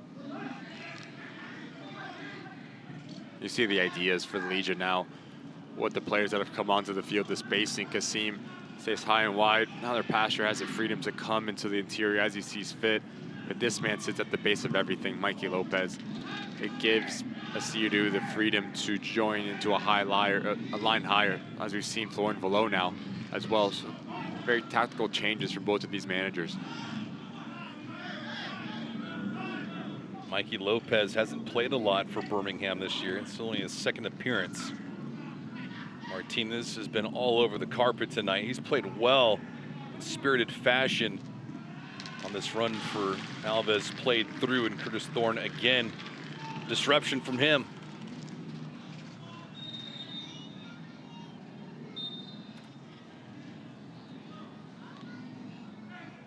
Kavita looks like he's departing. On this cross, and there's Jake McGuire. So Nico Brett coming in. Substitution brought to you by your superhero movers at Good Greek Moving and Storage. And Brett, if you're thinking about goals, he's another one of them. He's got 3 on the season to complement Enzo Martinez's 4.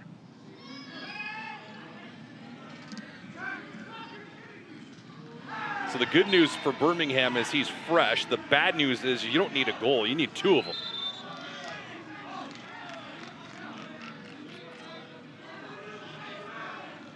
And there is Nico there.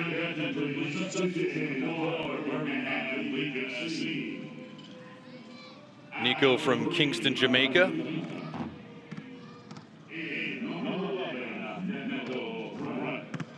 And 9 goals and 3 assists in 17 matches in 2020. He had 18 in 2021.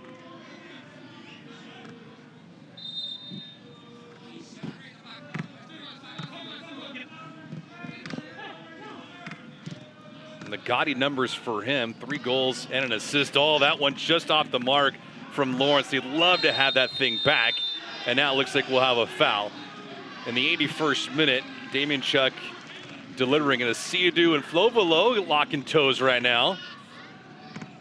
And moments ago, Asiadu and Aiden Stanley going at it, barking at each other. But it's a good ball into Michael Lawrence. The ability just not clean enough to find Velo. You can see, I think it's a secondary leg, the swooping motion to catch Aiden Stanley on the ground from Asiadu.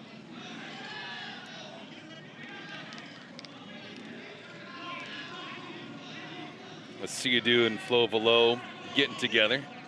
Asiadu is only 5'6", Velo at 5'9". They're doing a little bit of chirping. All in the competitive nature of tonight's contest. No harm, no foul.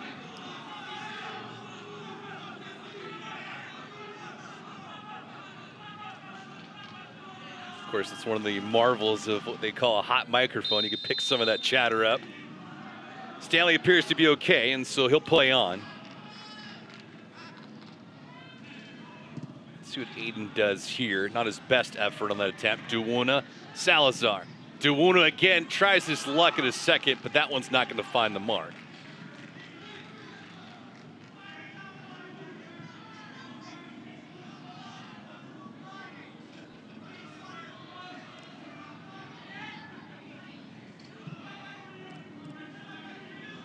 Miami FC have 5 shots on target in this contest. That's eclipsing what they do for the season average. Season average is only about 3.5. But you put things on target and good things are going to happen to you. A little casual on that pass for Flo Velo. It looked like tired legs in that attempt. Kasim, the cross. Agudelo does not have a ladder to get to that thing.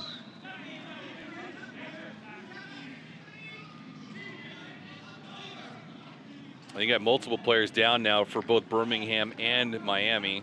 Salazar bit the turf just seconds ago, and he's throbbing in pain.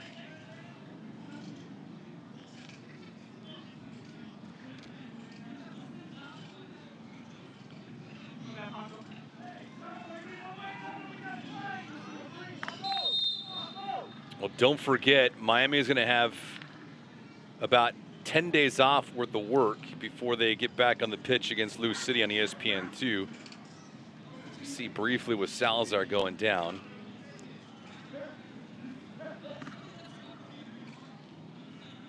Michael getting the start tonight. It's his 4th start of the year.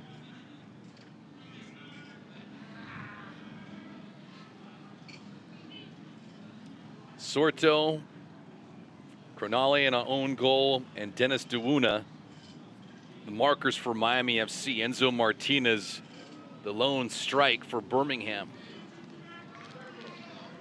Duuna did his work in the 71st minute, and Flo Velo picked up the assist, his first of the year. So Velo's got a goal and an assist on the campaign.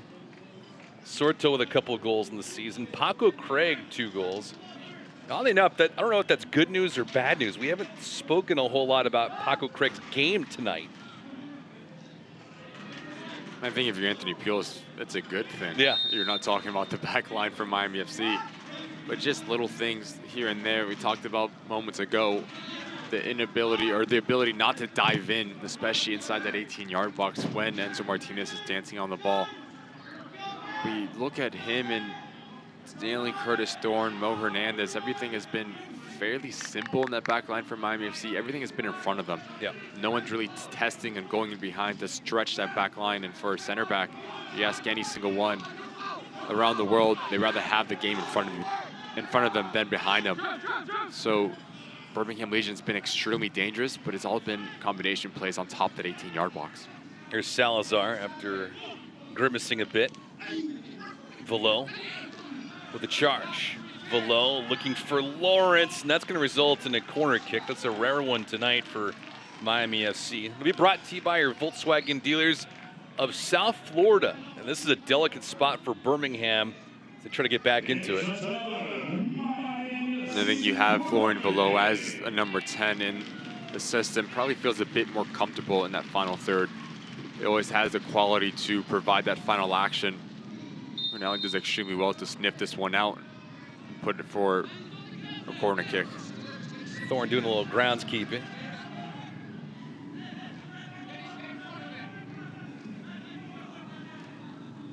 '86th minute. Thorne working long, but contact from Hernandez, and that is not a great play by Hernandez. Tell you what, they had an opportunity on that weak side with Paco Craig, and Craig, who had the header on it, didn't put it on target, but nevertheless, Hernandez has to do better on that attempt.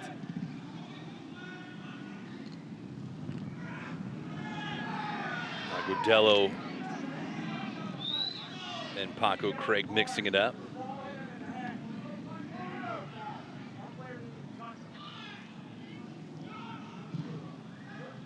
Well, we mentioned at the top of the broadcast, the offense of Birmingham and the defense of Miami, who would prevail.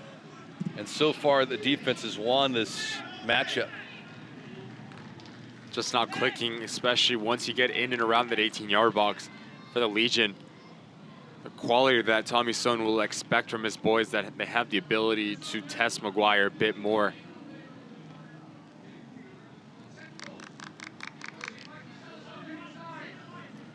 Jake Maguire trying to go unbeaten in back-to-back matches. Who'd love to pick up a W after the draw a few days ago with Oakland last Saturday.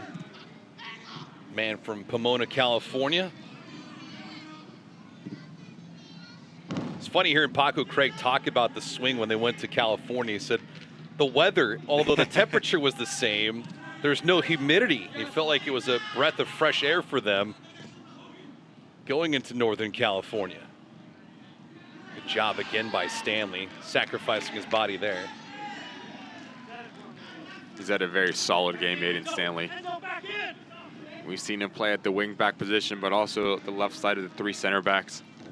Just a true professional, positionally comfortable on the ball. There's a very bright future for him going forward for the Miami FC.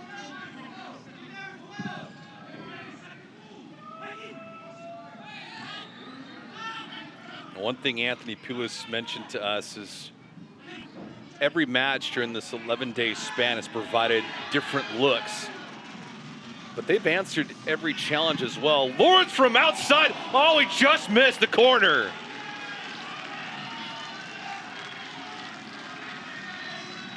Well, that man with a heater and Ricky didn't miss by much. I think he's caught between 2 minds as he play into Salazar. He was just always waiting for Salazar to make that darting run across that back line.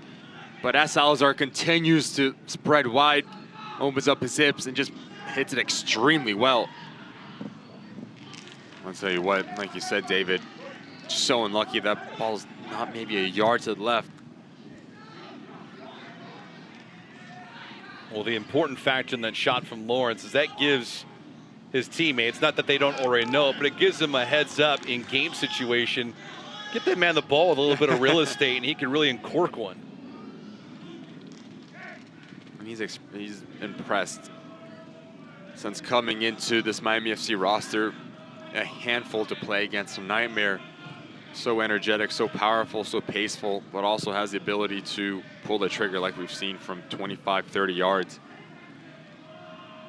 And don't mistake the opportunity he has now with the mentality that he's got to have when you're playing on a 25-day contract, because there's nothing guaranteed once your term is up. Some players have those guarantees, they have the rite of passage, if you will, but for Lawrence, time runs out in a hurry. It's always interesting, just we talk about the mentality when you're in that situation. So many times players want to do it all when they step on the field and maybe become a bit selfish, say, I need to show my worth, but it's actually the opposite. Playing to the team does better, you look better. I think Michael Lawrence has embodied that. He's been very unselfish when called upon, but when he has his opportunities, he takes it upon himself to ask questions of the opposition. And Anthony Pulis says there's no mistake about it, the young man can play at this level.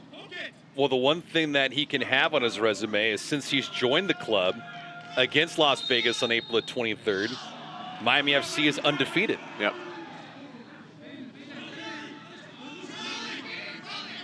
Four minutes of stoppage time.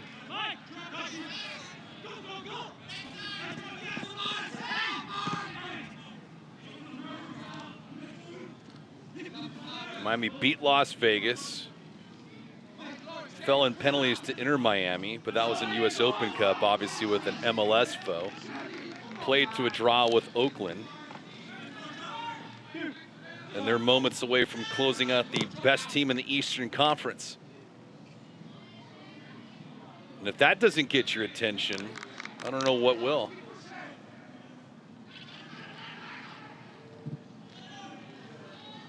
This one played all the way through, and McGuire coming out. Great spacing for McGuire, closing the gap quickly against Kasim.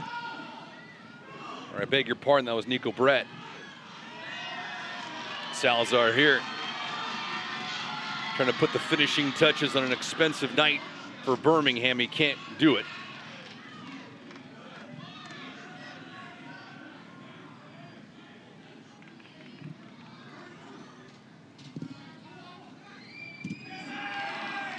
Good heads-up play there by Aiden Stanley.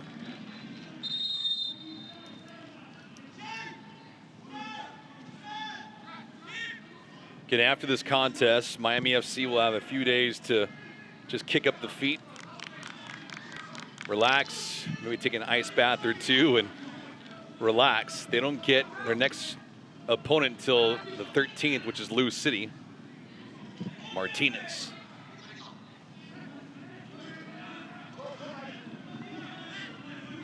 Brett could not maintain possession of it. Salazar is going to have it, and he'll switch the pitch. Forgot something. For Birmingham, they get right back on the horse in 3 days from now. They take on Oakland back in Alabama. but they're in danger of falling for the third time this season. They have 16 points coming into tonight with a 5-2-1 record.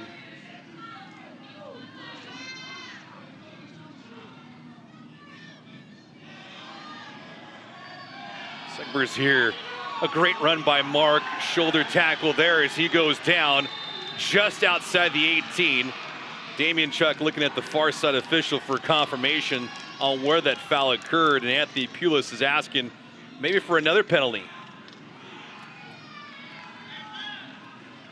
And the only question from Mark Segbers per Anthony Pulis was just get yourself more involved in the attacking third. Just turns on the jets. You can just see the contact makes outside that 18-yard box. Mark Segbers has the ability to break down teams with this pure pace and willingness to get in behind and stretch the opposition.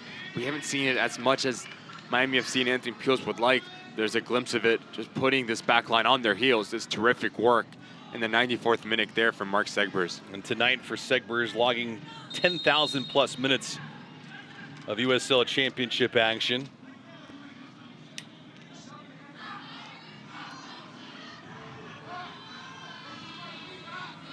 Salazar being asked to walk off the pitch from Sergei Damianchuk. Salazar all smiles right now, and for good reason. He's been fantastic on the night. Salazar will depart.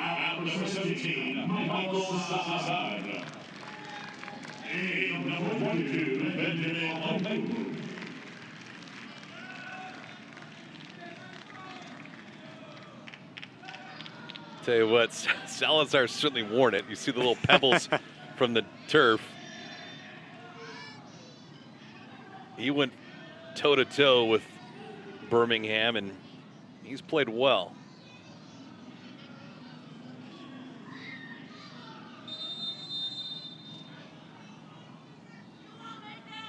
Lawrence will just bleed some clock.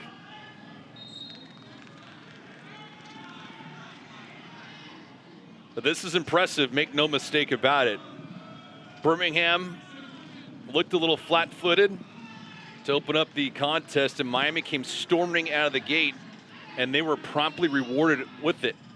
Christian Sordo, his second goal of the regular season. He did so in just the second minute of this affair. And then an own goal in the 16th minute gave Miami FC a 2-0 advantage. Dennis Duuna added to it in the second half. And they were the better team on the night, and they were rewarded. And for just the second time this season, Miami FC records a W, and they do so against the best team in the Eastern Conference.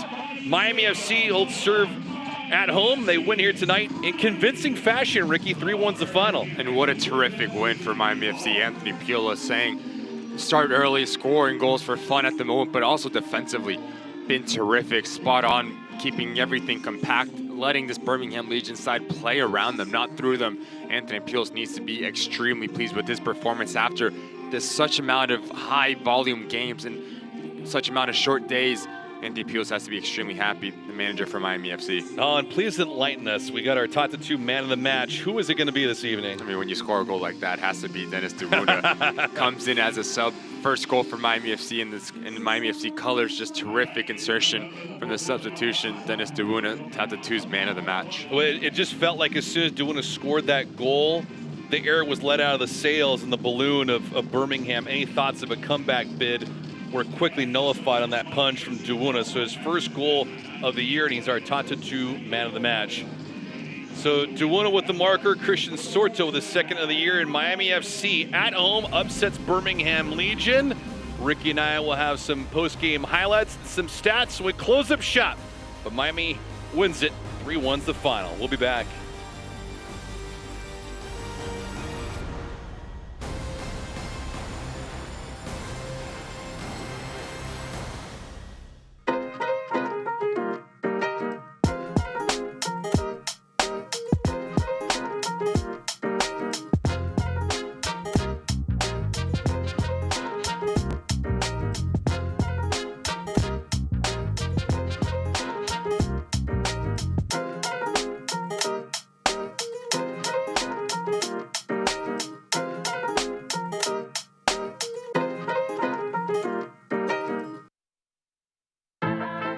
Some people think Miami is just flamingos and palm trees. And hell yes, we have badass sunsets.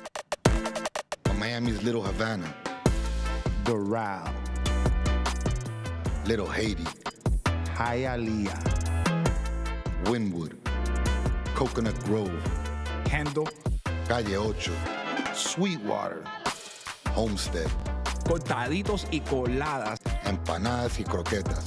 is so much more. This is the 305. This is who we really are. This is what we are all about. I am Latino.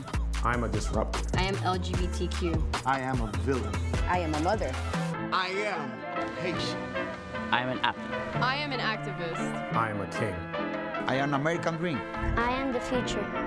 I am. I am AFC.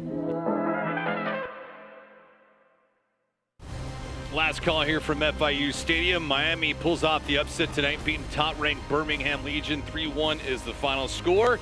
They're now unbeaten in 4 straight, 2-0-2. And Ricky, time to take a look now at their full-time stats and highlights from each side of the pitch. And it starts off extremely early. Sarto's apologies needed. The way that he just ropes this thing into that far corner. Spangenberg has no opportunity. The pace, the precision, the technique. It's such a difficult to hit from that distance. To go goalkeeper side, when he's in rhythm, when he's a confident player, Christian Sorto is top for Miami FC. And then you create your own luck. Aiden Stanley whipped the ball into a dangerous situation. But if Corneli's going to want this one back, it's an uh-oh moment. Just caught on his heels. Can't get his feet underneath him. You can just see it comes in at pace. Agudelo jumps up. Spangenberg doesn't go off his line. Corneli hits off his right foot into the back of the net. But this goal is just terrific here from Agudelo. The hold-up play, the ability to bring in Enzo Martinez. As he understands, if I close the gap, it doesn't give the secondary run for Enzo Martinez. Can Maguire do a bit better in terms of the spillage away from goal down the middle? Enzo Martinez makes no mistake about the second bite of the apple, and you thought Birmingham Legion was going to find a second goal to tie this up, but Miami FC, Dennis Deuna scores a terrific goal, walk home with all 3 points. Yeah, and for the 8th time in 9 contests for Birmingham, they scored a goal, but tonight was not good enough. Deuna going to let things out and let it loose for his first goal of the season. You see the goals, the differential, 3-1, the final for Miami. Shots, well, Birmingham had a 2-1 advantage there, but the ones on target, and Miami had a high efficiency rate. You see 3 goals on the 5 shots, albeit 1 was an own goal, but nevertheless impressive for the home team. And I think if you're Anthony Pio's extremely pleased with how you were with the ball and how you took care of it, but also the ability to just absorb pressure when you weren't on the ball, to stay compact, to keep everything in front of you. You look at Birmingham Legion's opportunities, no clear-cut opportunities, just so good defensively, and that's something that comes as a staple from Anthony Pio's, and it takes good. Take all 3 points, and you have a well-deserved little couple days off now. Well, since they signed Michael Lawrence to a 25-day contract, Miami FC unbeaten in 4 straight at 2-0-2. The record right now goes to 2-2-5 at 11 points for Birmingham Legion. They fall to 5-3-1. Next contest for them is on the 6th against Oakland. Miami lost some time off on the 13th. They'll get back to it against Louisville. For my broadcast partner, Ricky Lopez-Espin, I'm David Gascon. Hope you enjoyed this one. Miami wins it. 3-1 is the final. Have a great week, everyone. So long.